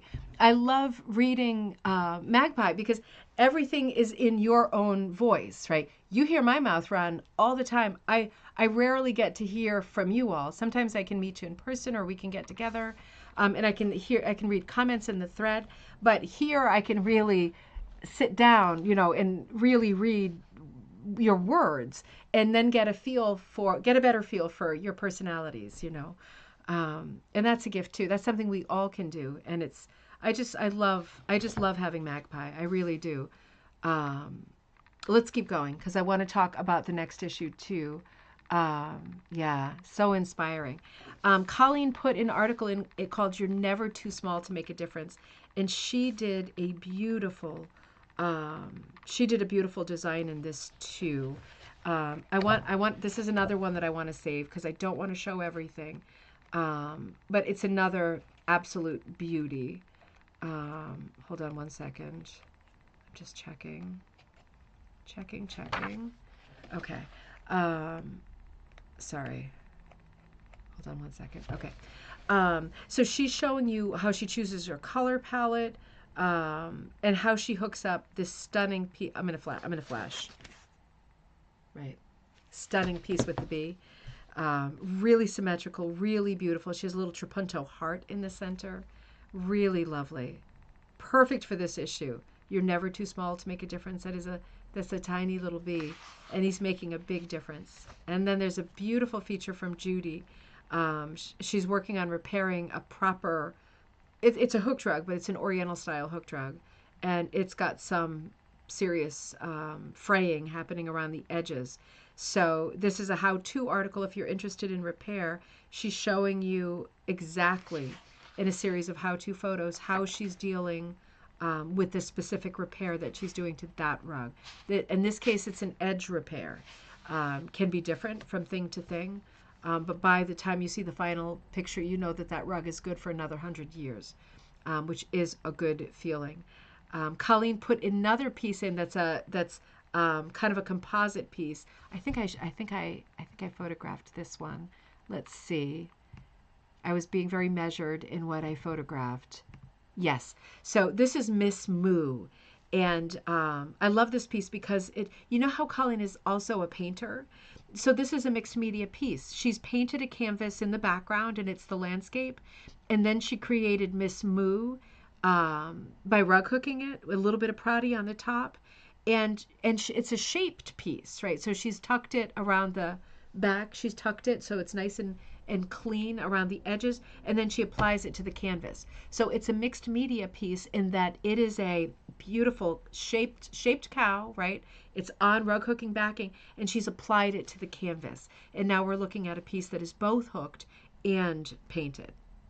You know, alternately, if you liked this idea, just a thought, this works great. And would you, if you're thinking, how did she apply it? Did she glue it? She says, the edges were secured with well bond. So she glued the edges of the cow. The same glue was used to adhere the cow to the painted canvas. So the weld bond, that's some strong stuff.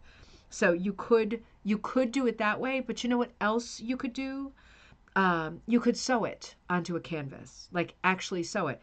Don't, needle and thread. And if you're not a big sewing person, just make sure your loops aren't visible. You could easily sew into the backing and catch it and have it be secured that way. So if you're not comfortable with glue, you could absolutely apply this by sewing it as well. That would work just as well. So you get the exact same result.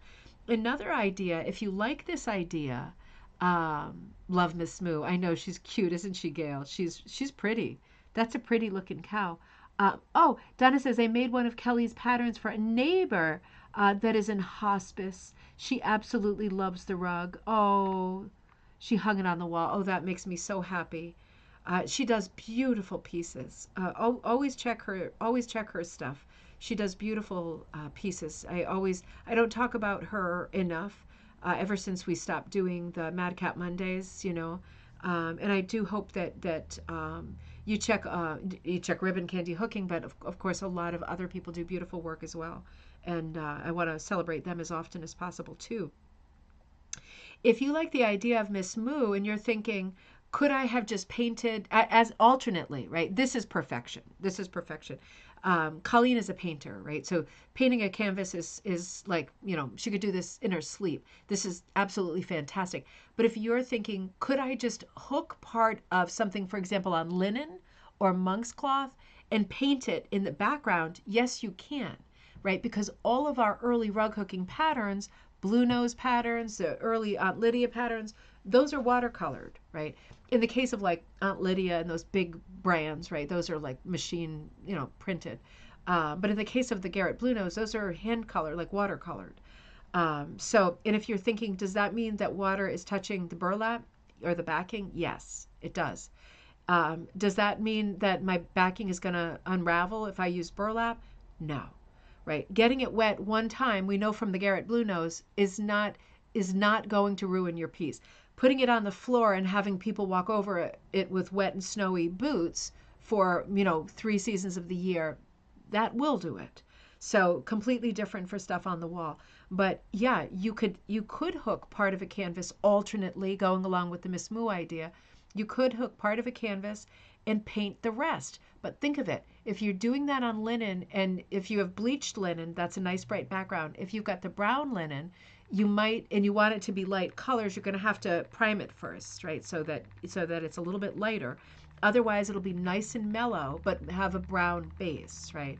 Monk's cloth you can also paint onto with watercolors or acrylic. You can absolutely paint with acrylic. The medium that's between watercolor and acrylic is called gouache. That's like right in the middle in terms of like its thickness and how watery it actually is. It's right between acrylic and watercolor. You can paint onto monk's cloth as well. Just remember, if it's gridded or it has lines, you want to be sure that you kind of cover those lines. Otherwise, that could really plague you. A backing material like linen or burlap is not going to have any lines, or even rugwarp. Rugwarp is highly textured. I mean, all of the rug hooking backgrounds, other than monk's cloth, are highly textured. But you know, people do paint backings, so you know it can be done. And I promised I was going to paint some, and I will. I promise. I need in my head to get to a better place with this rose book, and then I will be back to. Oh, I did some more swatch sets. I did one yesterday called Chocolate Bar. It's a brown set, very pretty. Goes from like a light kind of lightest sort of chocolate milk, like just when you drop the chocolate in before you stir it, to like a real chocolate bar, like dark chocolate. It's a nice color shift. I'll put those up over the weekend, and I hope to do maybe 3 more sets tomorrow in between dropping kids off for birthday parties. The next article is another one I'm not going to show, but this is an important article. Protect Your Work by Karen Garvey. Karen and Kirsten. This is really important. Talking about photos that are stolen on the internet, how to protect your own work, right? Lots of scholarship, lots of good tips here. Just helping us be thoughtful about what we're doing, what we're using, but also you know, if you are ever on the receiving end of someone you feel who's sort of hijacked your design or something, it's good to know where you stand and what is right and where the law stands. It is good to know, particularly specifically regarding visual arts, and rug hooking falls under that. So that's a super helpful article. Thank you so much to both of you for putting that in.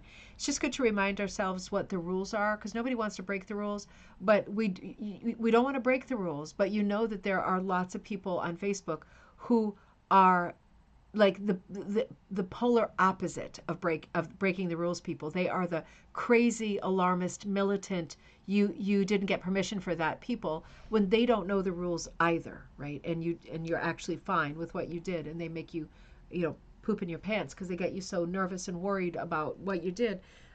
Extremes, right? Extremes. It's good to really know where you stand with usage. So that is a really good article for that. And then the next article, Donna says, I'm envious of y'all that there are so many, so very talented, and you do so many different crafts. Everybody does a little bit of everything, right? And I bet you do some amazing stuff as well. Everybody's good at different stuff. It just got an eyelash in my eye. It's driving me crazy. It's all right. I'm not going to die of it, right? I'm not going to die of it. And I have to get a root canal. Isn't that awful? Is it going to be awful? I found that out yesterday. It's like, who needs that, right? Man. I'm like a crazy tooth person too. It's like, it's not fair. Anyway, tell me it's going to be okay. Tell me it's not like 1950 anymore, and it's gonna be like a Bruegel painting, The next article, another beauty. It's from Rebecca, my friend Rebecca Martin of Colorado, storyteller, and it's called A Bee Story, and it's called Being Creative with 2 B's, a bee story. And in this article, I'll just show you a flash of it. I don't want to show you all the techniques she's doing, but she's mostly a punch artist, and she sells her own yarn. That's another store that you should check on a regular basis. She's got beautiful, beautiful colors, and she's got beautiful designs and projects. She's due to do another teaching program through Ribbon Candy Hooking. We did that in December, and it went really well. Sorry. But she's a great techniques person. And she does a lot of punch needle techniques that are akin to like Pearl McGowan tricky hooking tricks, right?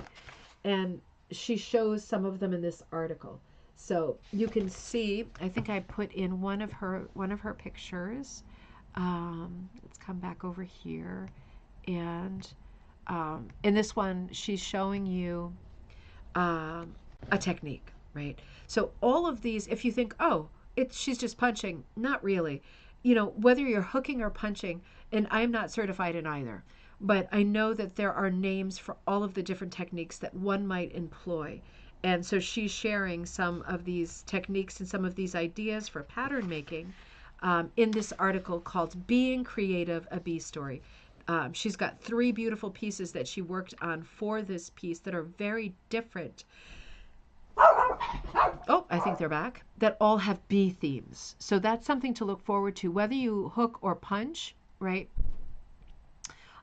There's going to be tips in there that help you, and certainly visually something to inspire you. And Valerie's feature is the next one. My husband, the beekeeper. People who become beekeepers for many reasons, like a love of nature, wanting to preserve the bee. Hey, come show them your new mask. Is this the one you made today? No, this is one from yesterday. Hey, can I get some water, please? Looks good. It looks really good. The green screen went through my thing. I know. I can't get the stupid green screen to go off. This is textured, so this is a regular mask. And how did you make that texture on it? I felted it with fleece. Okay, she glued fleece. Like, you know how you can stretch fleece because it's like not a woven? Thank you so much. Did you have fun at the art night? Yeah. Did everybody see your mask? Yeah. That's a real piece of art in itself, right? No, I didn't really. I wore my 2 other ones. Oh, you wore your 2 other ones. Here, show the other one. Show the one that you just made with the white cat. Show that one. That one's so good. Yeah, Dad, can you get it? Can I have some water? My throat really hurts. I've been coughing all day and I'll take a different water since she's been a little bit sick. Here, put that one on, honey. Sorry, Dad. Yeah, no, that's your water now. Okay. So close. So close, but yet so far. You're getting some nice comments, Joss. Look, so she made this one today. And somebody asked me, on the Facebook group, what you use. Somebody said, what you use, see the little teeth on this one? For the eyes. What do you call that, Joss? It's just like mesh. It's like mesh. Wait, can I show them that if you get close to it, you can't see through? I mean, you can see. Yeah, when you get close to it, yeah, you can see. Oh my God, you see that? You see right through it. That's really funny. And it's better vision when it's a person that has it on. Yeah, because it's real close to your eyes. Thank you. Let's try again. All right, there we go. Yeah, very cool. So this one is painted, like it has like kind of spots. It's actually markered on. Yeah, and can I show them together? Like, I just want to show you, when you see them together, she even like cuts the eyes into different shapes. You see what I mean? Like, these were the original eyes and ears, but these are different. These are much bigger. It's a much bigger hole. Yeah. That's what she said. Yeah. Sorry. Yeah. No, that's awesome. Here you go, baby. I'm gonna keep going with the show. Those are absolutely beautiful. She's doing such a nice job with these masks, right? Look, Joss. You got all these nice comments. I was planning on sewing this one through my process of making it, but I got too attached to it. Okay, I can sew if you want a little bit. Really fun. Really. What'd you say? Did you say you want to sew those on? No, I said I was thinking of selling this through the. Oh, selling it. I got too attached to it. I think you should sell them after I put the marker on, but then when I put the fluff on, I realized how cute it was, and I didn't want to. No, you couldn't part with it. See, that's the way I am with all my stuff. It's hard to think of selling stuff or getting rid of stuff. I am going to get rid of a bunch of stuff though. I've got way too much stuff that I made right now, and yeah, it's making me angry now. These eyes were so hold on. Can I get a normal base to? Yep. All right, let me just finish this segment. Hold on one second, Joss, because I want to do a little bit more. Thank you so much. She loves the positive feedback. You notice that now we are allowed to talk about the masks. It was like a year we were not allowed to talk about the masks. So it is nice, because it is nice to be yourself, isn't it? This is the base that I customized. Yep. And then you just change that. Just flat base. Yeah. I don't know what these things are. They're no, kind of low it's quality. like pressed paper. Yeah, it's pressed paper. It's very heavyweight. Yeah, that's a good. And you could cut the ears off or do different. It's like cardboard. Yeah, it's like cardboard. And this, I didn't do anything to the original base. I just markered it and glued stuff on. Yeah. But this one, I did alter the base. Yep. You can see the covered. eyes. I cut out the eyes, and I cut out the eyes. Yeah, a little bit bigger. The ears as well. Yep, and you stretched fleece across it, and then you painted the fleece. right? Because it's like textured. And, it has And a then you scar. glued, yeah, it has a scar. And then you glued on, because you made a mistake with the paint and then you created a scar to cover it, right? Yeah. Yeah, we do that in rug hooking too. And then you added the ear, and then you see how she painted it, like the ear. Do you ever use paper clay? I don't know what that is. Ooh, I'll have to, Diane. I don't think she does. We'll have to get some of that and see. I think that's a good call because it's very lightweight, and you could like maybe. I wonder if she could mold stuff with paper clay and apply it. That's could be interesting. Anyway. I also don't have the eye things. So I have to put on the eye things. Yeah. All right. Those are awesome, Joss. Hold on. Can I shift? Okay, one more quick thing because I want to. Yeah. The green doesn't show well since it's a green screen, but these have green eyes. Oh, it does have green eyes. It's got beautiful green eyes. It has green eyes, but it's not showing through the green No, screen. they're like light green eyes too. They're just so pretty. Yes. Yeah. You're getting a lot of nice comments, honey. See? Yes. When you Is let that- your light is a shine, secret people heart? notice. Yep, secret heart. Oh, is that a I secret didn't even heart? mean to do that, but I realized it kind of looked like one. Hey, are you running out of these? Should I order some more of these? I have like 20 of them. Okay, good. We're good for the moment. Here, take your water. Take your water. All right, before we have a terrible spill. Okay, bye. Okay, love you, sweetie. See you later. All right, thank you for that. Love you. Love you too. They are very good. I bet you can. The structure of the mask with the paper clay. Gosh, yeah, that's a really good idea. I'd like to get some more like materials and stuff for her to be able to, It's making me kind of want to do like a mask challenge with hooking. Is that I mean, that's probably weird. I'm so oversaturated with masks in the last like year and a half. You can show one more thing, but then I got to finish the episode. I'm tired. I'm gonna be tired. Okay, this is very cool. I made this a while ago. Yeah. Except it's not very well made. It doesn't use a base. I just made it. Yeah. It's Yeah. kind of goofy from the front. It's goofy. Show it from the side. It looks so dumb. No, it doesn't. It does. Though. It's just Look at such. It doesn't. It's such a funny shape. That's all. And can you see out of it? Yeah. Okay, wait a minute. You can There's see some me. stuff in the front, and Okay, I also you can see me also- here. Yeah, I can Okay. also see through here. Yeah. No, it's not dumb, Joss. It's cool. I mean, No, he looks dumb. It's funny. It's funny looking for sure. Yeah. But the eyes. Show the eye again. The way you painted the eye is like a stained glass window. And this one she built from scratch. Oh my bad. Yep, that's right. I just used cardboard. Yeah. You should cover that one with fleece or something so it's not white. You know. It's so goofy. Yeah. I'm glad you feel better, baby. All right, let Mama finish this. You gonna work on a mask Bye. before you go to bed? No, I already made one today. All right. I love you, honey. Love you. All right. Sorry about that. So, Valerie, my husband, the beekeeper, and she's talking about if you are the kind of person who loves nature, the health benefits of honey, that beekeeping is a really rewarding hobby. She says, my husband Larry first became interested in beekeeping after graduating from college. However, life became busy with work, taking care of our aging farmhouse in Michigan and helping me raise our daughter. Hence, his desire to become a beekeeper was put on the back burner for almost 30 years. And then this article is about being a beekeeper now. And it's actually about like the mechanics of beekeeping. You want to show? Okay. The last one. So it is a very... Barbara says, I'm lucky enough to have been gifted some of Larry and Val's honey. So Barbara and Barbara, we were lucky enough to have you get in touch with Val about writing this article. And I really appreciate that because I felt like we really needed a practical article for the issue. Thank you so much. It's a beautiful article, and I would love to taste their honey. Hopefully when I come over that way, I can have some honey. That's a really pretty one too, sweetie. This one has a star for the nose, right? Yeah. And same mask, but you added these big ears. These big ears, right? Yeah. Yeah. Yep. Very cool. You should have some cough medicine before you start again. I can't laugh. I can't laugh without coughing. I know. This sounds like you've got consumption, honey. You should get some cough medicine. Yeah. She never comes to visit us, you gotta say. This is like, it's a treat to... It's a treat to have her come and visit us. Can I show them Clover Tongue? Yeah. Clover tongue. Here comes Clover tongue. I didn't know that you could still do Clover tongue. Okay, that's gross. Stop Clover tongue. So the next thing is called The Great Easter Egg Hunt. And this is one of Judy's. It's a piece that she's working on, that she's hooking in yarn. It's like a very photographic piece, this piece here. So that's very cool. Stuff it. Oh, it's even, quick flash. It's even finished in this over here. But she goes through all of her color planning, because of course she dyes her wool. She goes through the color planning for that, and that is very helpful. So the piece is actually about a child searching for Easter eggs. Very fun.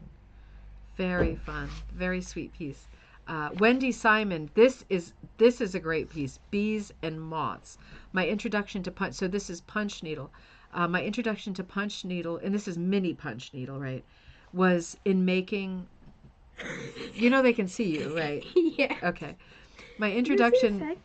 I know. I like this one more. You like the butterfly more than the bee? Yeah. My introduction to punch needle was in making this little 2-inch bumblebee pin taught by a talented member of my Pittsburgh Rug Hooking Guild. Ooh. The pattern she used was her own, Be Kind, by Peggy Graff. Ooh. And you were using the Valdani. I'm just kind of skimming the article. It looks, I'm going to flash, right? It looks like this. Very cool. Very cool sources. It reminds me. What's the ears you have, Joe? Someone said that. Oh, like what big ears you have. Hood. Yeah. Like a Little Red Riding Hood, exactly. It reminds me, the butterfly reminds me of a tobacco flannel of the butterflies. Don't, because you're going to knock out your teeth. Don't. That's it's a 5-pound weight. It's only 5 pounds. That's not much. That's a lot for your teeth. Your teeth can't lift 5. Teeth can like crunch like 65 pounds. Okay, you're not a rhino or something though. You're like a human person. I bite things all the time, so like my teeth have shrinking. Okay, look at my teeth. Look at how chipped they are right here. Ugh. I know. Like I don't even know when that happened. They look like my nails. They're like all after chipped, I bite them. like I was like chewing on like broken glass, like for fun. I don't know what happened. The next article is the alphabet game, hooking squares like blocks and creating words. You know how sometimes at stores you see like blocks, like wooden blocks or children's blocks, and they spell something out like faith or whatever. It's about hooking blocks so that you can spell out words. So very pretty. And using... Oh wait, can you see that? Yep, go ahead. Why does that say yeehaw? Because it says yeehaw. Yeah. It says dream, art girls, great. Dream art girls. Yeah. You can say whatever you want. Don't say anything bad. What if the art girls are fart girls? Fart girls. Yeah, then you change it to an F. You'd add an F. Yeah. Yeah, see? It's good. It helps with spelling too. Cute. It's very cute. It's a very cute feature. And then we start with the gallery, and the gallery is very sweet. Lisa entered like a quilted bee, and we don't have a lot of quilting in this issue, so yeah, you can with an EWE. That's funny. A U is a sheep, is a female sheep. So get it? So yeah, you can get it. Get it? It will can. Yeah, you. In what world does that say you? That's how you spell you, honey. It's EWE. For a sheep, it is, yes. Who's naming their sheep? Ew. It's not a name. It's what the sheep is called if it's a female sheep. Oh. Oh my God. Oh. Summer school. Do you know what a female dog is called? Yes, you're not saying it. You're not saying it on here. Yes, I think the classic elementary school joke. All right, so we're into the gallery now, where we're seeing some really fun pieces.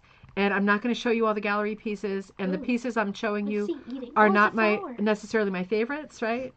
Oh, it's a beautiful hummingbird. Wait, don't Hooked with Yarn by Debbie Cook. No, the hummingbirds go to the center of the flower, and that's where they get their, what is it, pollen? The Bees do too. Center. Yeah. And Debbie says of this, this is the first rug I hooked. It's a stained glass pattern from my stained glass days. I love the new hobby. The next one is crows and berries. Ooh, isn't that nice? Wait, that's my first rug? Yeah. That's so Debbie, pretty. this is really pretty. My first rug looked like a... It looks great. It looks great. Are you sure? Yes, I'm sure. It looked like a creepypasta. No, it was not a creepypasta. It was very good. Yeah, Debbie, this is a beautiful rug. And never mind first rug. It's a beautiful rug. You've used both wool and yarn. Absolutely gorgeous. Oh. Yeah, see, she's used wool strips in the leaves and the rest of it, I think. No, the wings are a little bit of a narrower cut, but most of it is yarn. It's very, very pretty. That's a great idea because it might be that Debbie's thinking about, because I used to do stained glass too. There's a lot of books by Dover that are stained glass patterns. Those are great patterns for rug hookers too, right? You can't reproduce them, right, and make them if you couldn't do that anyway. But for you could absolutely use a pattern from a Dover book and use it as a rug hooking pattern. Just blow it up and transfer it onto your thing. Stained glass pattern books, I mean, it's often a lot of the same thing, right? Like, as you can imagine, it's like the same kind of subjects. But I know there are birds and bees and stuff like that, and it's probably from one of those. It's absolutely adorable. Just love it. And then the next one, Barbara, is your Doodlebee. And thank God Barbara named this one too, because I was stuck on this. This is a ribbon candy hooking design, and I think we saw this one in cocktail time. This is one. I'm going to show you what the actual. Barbara, I love the way you hooked it. I love the colorful runs that you did in the background. This is the pattern itself. It's so pretty. Thank you. In the back of the book. So I really thought that would not be appealing to anyone. Barbara, you're a good sport. It was appealing to you, and it came out so well. That was kind of mean. You said, I don't think that would be appealing to anyone. Well, it's my drawing. It's my drawing. Oh. Like, I feel like I made it so... No. I thought you were saying that about someone else. No, it's my drawing, and I thought, this is way too complicated. No one's going to want to do this. No. But, yeah, it came out great. So it's not only doable, it's great. Mwah. Mwah. I thought you were like trashing on someone else's design. I would never trash on someone else. I would never trash on someone else for anything. Mama's usually pretty nice. The American Beehive. Except those few times. Yep. So it's actually called the American Beehive. I just said that because Americana Beehive. Americana Beehive. And Liza, this is where your name is misspelled, and I'm so sorry. Yeah, you are talking way too much. So we're going to fix that. But Liza, this is absolutely gorgeous.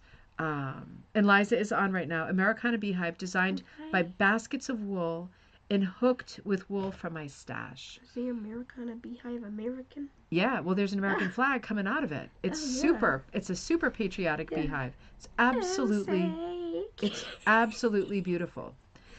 And it's a very wide cut by the sound of it, right? It's a very, by the look of it. Shut up. Like, just, I love you, but shut up. Bad. Yeah, sorry. I'm leaving back. Clamping my hand over her mouth. Liza, I absolutely love it. I love the textured wool that you've used around the beehive. And I really love the rainbow wool that you use on the flower on the top right. I super love it. It's such a cool primitive. It's such a funky pattern, but I love the colors that you chose. And I really love that you didn't do like a blue sky, like a blue daytime sky. I love the darker sky. It's really dramatic, and it pops all of these sort of color changes and the color changing wools that you've used. It's super, super, super, super cool. Really fun. So as we go through, let me see the gallery, there are some really neat, everything is really neat. I'm just blazing through it because I know you've got it too. This piece is really different. This is by my friend Suzette Crummell in Quincy, Illinois, and she is like the goddess of the queen of the penny rug. I met her and worked with, not met her in person, but I found her while I was working on my first book because of the penny rug chapter, and we have become very good friends. And she says, this is my first wool applique piece I was able to design and stitch since receiving my diagnosis. 3 months ago, it would have been a no-go. And that's with an exclamation point, which makes me very happy. I'll use this as a table runner with a beeswax votive in the center. So you see how there is a space in the center to put like a candle or something. Many of these kinds of mats are candle mats, right? They're called candle mats. So she specifically means to put her beeswax candle on this candle mat. And it's got these pennies with the bees, with little flowers, and on the edges, very non-traditional. It almost has a tray design with a beehive on the side. Really cool. Yeah, and I remember this all really upset me because I remember, I'm not going to tell too much of her personal story, but she mentions her diagnosis. Suzette was having a remarkably intrusive, difficult, sad, and scary problem with vertigo. And it just got worse and worse and worse. And I mean, I've been checking in with her for probably 2 years. And I forget what it's called. It does have a name, and it's a name I've never heard before, and that's why I didn't remember it. But it does give you incredible vertigo. It's not necessarily something that can be cured. And so she was feeling really down about that, as one can imagine, because she was very busy with her penny rugs. She has a close relationship to Early American Magazine, right, making rugs and doing stuff for that magazine. So it was a really difficult time for her. And it's just recently that she feels well enough that she can focus her eyes on something after all this time of not knowing whether that would ever return, being able to sit still and work on a project, particularly when your whole life revolves around your handcraft business. It's only very recently, this is, as she said, the first piece that she's done since this happened, since this struck.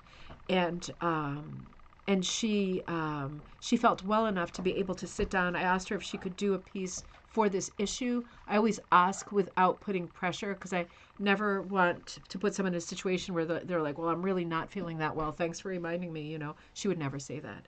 But she actually was feeling well, and it was a yes. I was so happy. And she came up with this beautiful piece with the bee theme to put the bee candle on. So that makes me super, super happy. And I'm hoping that we see more and more of Suzette's work as time goes on. Now, before I come to Leah, this is a great feature at the end. The gallery is absolutely beautiful. If I didn't show your gallery piece, it's just because we're getting later and I don't want to show everything. But do know that in the back of the book, there are tons of patterns of things of the magazine, of things that you have seen in the magazine. So if you're wondering, oh, that was really pretty, I wonder if that was there. It's not just my patterns, it's other people's patterns too, right? Other people's patterns too. So they're all gridded. So if you like old school, that one is not gridded as soon as I said it, but they're mostly gridded. If you like old school and you like to sort of just transfer it that way, also great. So I'm going through lots of patterns, and then Leah, I come to your article, which is absolutely phenomenal. A Creative Journey in Bits and Pieces by Leah Fudge, St. John's, Newfoundland, NL. Newfoundland. Okay, sorry, second guessing myself. How immensely satisfying is it to tick an item off your to-do list? I make lists just so I can put little check marks inside each box. It's like a tiny reward for all my efforts. This appreciation for completing steps has shaped my creative journey. I find the most joy in projects that can be broken down into smaller, more manageable tasks, creating a series of mini achievements within the larger goal. This love for accomplishing small tasks has been a constant in my life, even from a young age. This is a beautiful article about Leah's process, Leah's work, her work as a rug hooker, breaking things, Leah's pattern of aesthetic, style of breaking things down into pieces is explained in this. I'm just going to flash you what the first pages of the article look like. Very cute photos in there too. But yeah, this is a great and generous breakdown of your process, of a little insight about you, your life, and some of your rug hooking projects, and beautiful stuff like this that I don't think we've seen. I'm looking at the cake. I don't think we've seen the cake on Coffee Time yet, but we are seeing it here in Magpie. Absolutely beautiful layers, right? You will recognize Leah's work because we have remarked on it wildly in Cocktail Time episodes. This cliff, right, this photograph of a cliff broken into pieces, I'm sure that you will remember this piece. And it does have something in common with cake. It's such a gift and such an adventure to be able to see, like, have a little peek into the workings of someone else's imagination, right? It's like a free trip to somewhere else. And it's a gift. It's a gift every time it happens. A lot of artists do not want to share because they don't want to give you the roadmap for how to get there. And other artists like Leah are like, this is what I'm thinking. This is how I work. This is what makes me happy. This is what's manageable for me. This is how I break things down. And then I do things in pieces. And in doing this, she's created this incredible style, and she has only just begun in this vein, right, of doing this kind of work and doing this rug work. So I'm so excited for things to come, and it's a beautiful article. So thank you so much for everybody who contributed. There's lots more than I told you about. We have got it's a 100-page magazine with no ads, so there's a lot of content in here. There's a lot of patterns. It's a lot of variety. Let's just take a minute because I know it's late. Let me just take a quick sip. Let's talk about the next issue of Magpie. Let's brainstorm together. Let's get excited. Let's get some ideas going. This was what was in the notebook I couldn't find when I was logging on for the show.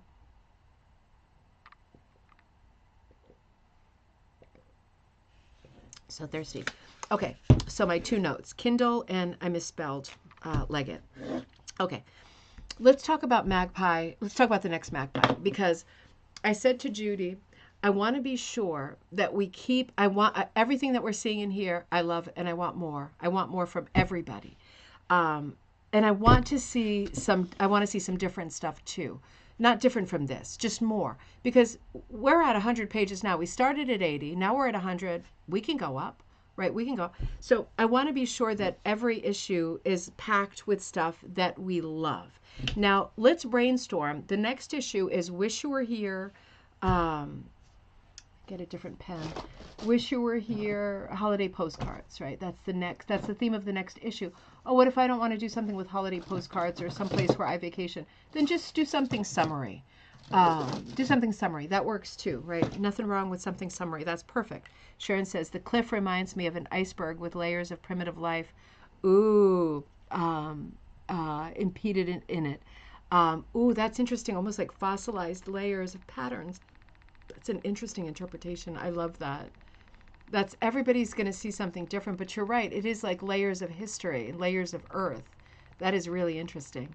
I love that. I love the cake too. I really love the cake. So let's talk about what might go into this next issue. I've got my pen out, so let's think. There will be a feature on the rug exchange that's happening now. Wish You Were Here postcard exchange, right? So people are making postcard size hooked things, and a lot of people, no rush, right? Is the due date for the next issue is May 1st. A lot of people have just happened to have already finished theirs and have emailed me a photo of it. If you email me a photo of your Wish You Were Here, it will go into the next Magpie, because just like Hivemind, I'm putting that feature together with people's work in it. So that will be one of the features. Another one of the features, see, without my notes, I can't even remember what I'm doing. Liz Marino is starting, if you've noticed online, she is starting a challenge where people are hooking endangered species. It's turning into a very big deal. She is already one of the teachers. I committed to her absolutely for Tigger 2027 and a bunch of other very well-known teachers. I won't start saying names. I'll wait for her to do reveals. But she will be teaching all 3 days of Tigger classes. That it'll be a class that repeats, teaching some of the patterns that are part of the endangered species collection. And so that will go to Sauter that year, but then it will come to Tigger even larger. The whole exhibit as a teaching workshop. 3 days, right? 3 different classes, not one class that lasts for 3 days. 3 different classes. So 3 different sets of people have the chance to go in there. There will be at least 2 McGowan certified teachers in there teaching every day when that happens. So if you end up loving this endangered species project, you will be able to learn with her in Newport, Rhode Island in 2027 if you want, or one of the other teachers. But there are over 80 people right now who have committed to doing an endangered species rug. So she's working on an article about that. And Barbara is reminding us there is still time to join the postcard exchange. So remember that if you want to join the postcard exchange, all I need by May 1st is an image of it, right? I don't need the edges finished or anything. Only if you want it to be in Magpie. If you just want to do the exchange and you don't care if it's in Magpie or not, then you don't have to get it done by May 1st. But if you want it to be in Magpie, don't finish the edges. Don't do anything extra. Just get me the photo, right? So we can get it in there with all of the others. So Liz is working on that. And now I can't remember any of the other things that I'm putting into it. Um, um, I know we have an embroidery feature that's going into it. We have a, gosh, I must be tired. I'm doing a feature. Oh, I'm doing a feature on the rose book. And I will include a new rose pattern that will not be in the book. So there will be a nice surprise in there for you. Barbara's idea, thank you. And I'm gonna do an article on a rug hooker who I have been researching, and I'm not going to say the name out loud just in case someone not one of you, but someone else beats me to the punch, because I've been researching her for like 3 years. And I can't get enough to really get traction for a larger project. So I'm going to do a feature on a rug hooking artist from the 1970s, who who hooked then endangered species of Cape Cod specifically. So I'm going to do an article on her, and I'm going to include as many images of her rugs as I can. So that's going to be a project for me, but a labor of love kind of a thing. I'm working on that. Barbara, do you remember any of the other articles I said that we were working on? Oh, Naomi's working on an article on primitives, right, in anticipation of her book project, as she puts together designs and primitives in a different color palette, in a light color palette. She's going to do an article and have something in there about hooking with primitives. And gosh, now they're all gone. Um, Come on. What is wrong with me? Anyway, what I wanted to ask you all is, can we think of some articles that should be in there for this subject? Like, I feel that we need, I'd like to see a quilt feature, not just some quilted pieces, but I'd like to see a quilt feature. Does anybody know anybody, or can think of someone who does something quilt, whether it's applique or piecing or whatever, who does something that would fit in well with a summer issue? Because I want to be sure we're reaching out. This is a rug hooking heavy publication, and it always will be. But I like to put other stuff in too. So I am looking for a quilting feature. Um, Judy is putting an interesting feature in. I won't say what it is because it's very specific, but it has to do with plants, and it's very cool. It's a very good summer thought. Fiber Art Studio highlight. I like that. Fiber Art Studio highlight. That makes me think of hooking with unusual materials and stuff. Oh, you reminded me. I am going to do a feature on a brick and mortar store. I'm going to want to, and I said this at the beginning and then I forgot when we started last year. I'm going to do the first, I wanted to do an every issue feature on a brick and mortar store before they're all gone. I don't even want to say it. So I'm doing one, and it'll be in the next issue. Be thinking about, if you have a brick and mortar store near you, can you do a feature on a brick and mortar? Whether it's a rug hooking store, a yarn store, a quilt store, something that will give us lush photographs, ideas, projects, just some great like eye candy, and a destination, right? Dave says I could do I could do something in quilting, summer theme, fantastic. It's fantastic. I would love that, Dave. I would love that. I haven't seen any of your quilting. I would super love that. Judy says, you are doing, yeah, that's true. You are doing a barn quilt feature for the fall. It is. Yeah, that is right. But Dave, I would still love to see something for this issue. Because even though I'm doing barn quilt designs, I'm not necessarily doing something quilted. It might be that other people are, but I think all of my stuff will be still hooked or punched. But yeah, barn quilts is our theme for the fall. But I'd still like a small quilt feature for this one. I feel like we've been quilt deficient, and it's such a big craft. I was planning on making a hooked pillow with a quilt theme. Absolutely, Judy. You must do that. You must do that. And I don't think Dave's piece is going to look like the barn quilts are going to look. I just have that feeling. I think it's going to be something completely different. Oh, Diane, great to see you. Happy Friday night. Dan, we're talking about things to put into the next Magpie Times. Ideas for places, destinations, Um, in this issue, I'd really love to figure out a way to get personal stories in there, like context. Like, this issue, like Wish You Were Here. I'd love to create some kind of a vehicle. And I guess maybe it's the postcards where people say, like, oh, I hooked, but we're making postcards of where we're from. Um, I just love to get some stories about people's summer vacations or memories of summer vacations. You know what I mean? And think about like your past work as well for the gallery section. It doesn't have to be something that you just hooked. I know I've seen in years past so many beautiful pieces that are based on like summer vacations. I'm thinking about Janine Brocious right now too, because she travels constantly, and she's constantly got stuff that has like destination. I mean, it's her life. It's not like a holiday. It's her life, but she's constantly hooking stuff that is like destination, like holiday. Um, if you have anything like that, be thinking about that and be looking for it so that we can get it into that gallery. And if there's a story that goes with something that you send, or a poem or something that goes with it, make sure that you send that so we can print that too. I'd love it if the upcoming issue, Wish You Were Here, feels like lots of little vacations. Feels like, fly on the wall. Oh my God, Jossie's cough. Fly on the wall, looking into other people's destinations and holidays. And I know we'll all have very different kinds of holidays. Mine are very boring because it's always Cape Cod and it's always the same place, but that's the way I like it. But I really hope that this issue does serve as a vehicle for people to be able to say a little something about their lives and places they've been, or great memories that you may have. Yeah. Yeah, I know, Dave. I do. I know yours isn't going to be, yeah, it's not going to be anything like the barn quilts.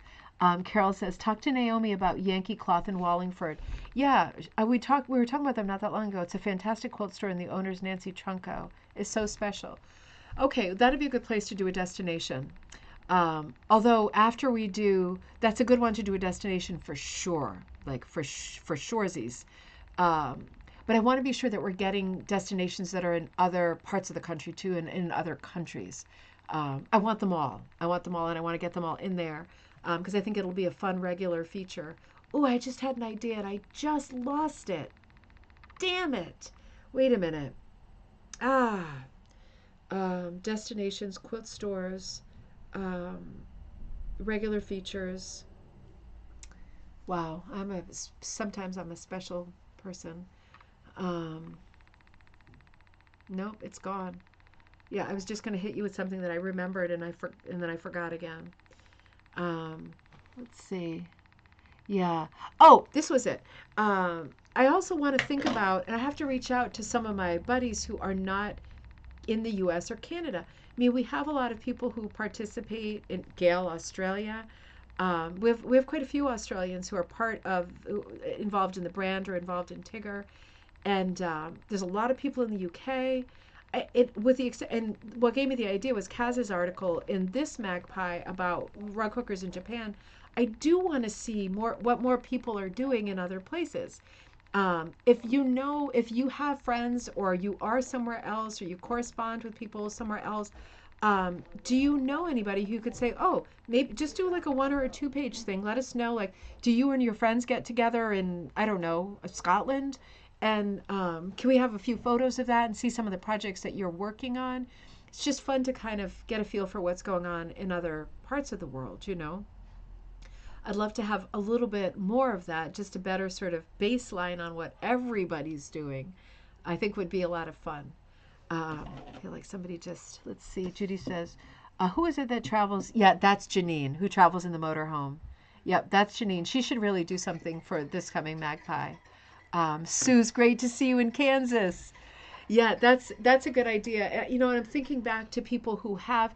There's another artist who we saw in one of the rug hooking books probably 4 years ago, and I remember. I feel like she was around Chicago, and she hooked scenes, mostly of vacations, like summer vacations. Although I do remember there was a Halloween one on the Village Green right outside her apartment buildings. but one of them was like with her sister, and they were all sitting at picnic tables in this park, and it was kind of a God's eye view, almost like a Grandma Moses with lots going on. Does anybody remember who that was? She was amazing. Yep, exactly. You all got it. Jessica says my mother-in-law designs quilts and is a rug hooker. She might have something that goes along with the theme that I could write an article on. That'd be great, Jessica, because even if there's a timing thing, either this issue, next issue, it'd be great to have that feature. Like just a little, I just like a little more quilt stuff because I know there's probably 30% of us are also quilters. Not, I mean, I used to be, not so much now, but I know a lot of you still are like hardcore quilters. And yeah, I'd like there to be a lot of crossover stuff. I have long been wanting an article in any issue. It doesn't have to be the summer issue, but I've long been wanting an article on candle wicking, or knotting, doing any kind of knot craft. Um, because it's fun, I occasionally see knotting done like in rug hooking just on the surface like candle wicking, but I'd like to explore that a little bit more. I don't have the language because I don't do it, but I'd love to find someone who does do it, so we could see a little bit of how it's done, not necessarily a full blast how to, but just this is what it looks like, baby. If you're interested in it, this is just another thing for your bag of tricks. It's getting some good ideas here. I also have an article idea. I'll tell you about it this week. Excellent. That's fantastic. Yep, I love to see these article ideas coming in. It's so inspiring, and then it helps me think of more things. I did have quite a few things on my list and people who were going to help, but I feel like we could always use more. And I just want to be sure. Oh, Pam Hunt is doing something for the next Magpie as well. She's showing us how to work using. She's finishing up Molly and me. No, Molly and the dog, working from a black and white photograph to the finished product. Right, that's something very specific and very technical, but good for so many people. I do. I just want. I want to give shout outs like this from time to time because sometimes I'll write to somebody and say, could you do an article on this? I think you're the right person to do it. And people usually say, yes, I'd be honored. I'd love to. But I also realize that not everybody writes to me and says, I'd like to do an article. And I just want to let you know, and I'm talking to you, I want to let you know that if like the dog, Pam's dog, remember that the dog. I just want to let you know that if you have an idea, you should absolutely tell me. If I feel like that's great, but I want to put it in a future thing, that's not a no. It's just I'm thinking about what other things are in the same article, and if we have too many things that are too much alike, I want to be careful. I want to be even more careful about that. But if you have an idea, don't think, oh, Deanna didn't ask me, so she mustn't think that I'm, that my stuff is worth building an article around. Don't wait for me. I'm super scattered. I love everything that I see. I'm invested in everybody, right? I'm invested in all of you. And if you have an idea for something, please be bold and brave and just put it out there. And if we can use it for the current issue or the next issue, great. We have stuff that is for winter again that we won't use for a while. And it's great content, and we'll love seeing it when it's winter. So definitely put yourself out there. This is not Celebration Magazine. I think it's better than Celebration Magazine, to be honest. There's all different styles represented. It's a lot of different people's work, a lot of different people's voices. In fact, Judy said, she said, what do you think about doing I hope I made the right decision here, but she said, what do you think about doing a contest for the winter issue where we say, send us your best winter rug and we'll choose the best one and put it on the cover. And I didn't even finish reading the sentence. I just wrote back, I said, no way, we're definitely not doing that, because I hate, it's a nice idea, but I hate creating situations where there are winners and there are losers, because my whole brand is based on the conversation that we all do different work. And the work that appeals to me the most is not highly technical work. It's highly inspired and creative and emotional work. And that's different for different people. Other people are like, I really like the technical work. It looks like a photograph. It's absolutely perfection. We all feel differently. And that's why I would never want to do that. So we're not doing that. We are not doing that.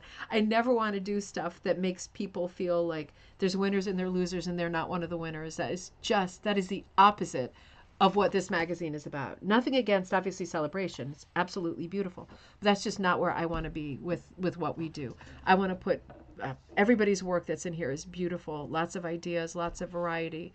But I don't want to be comparing apples to apples with Magpie. I will never want to do that.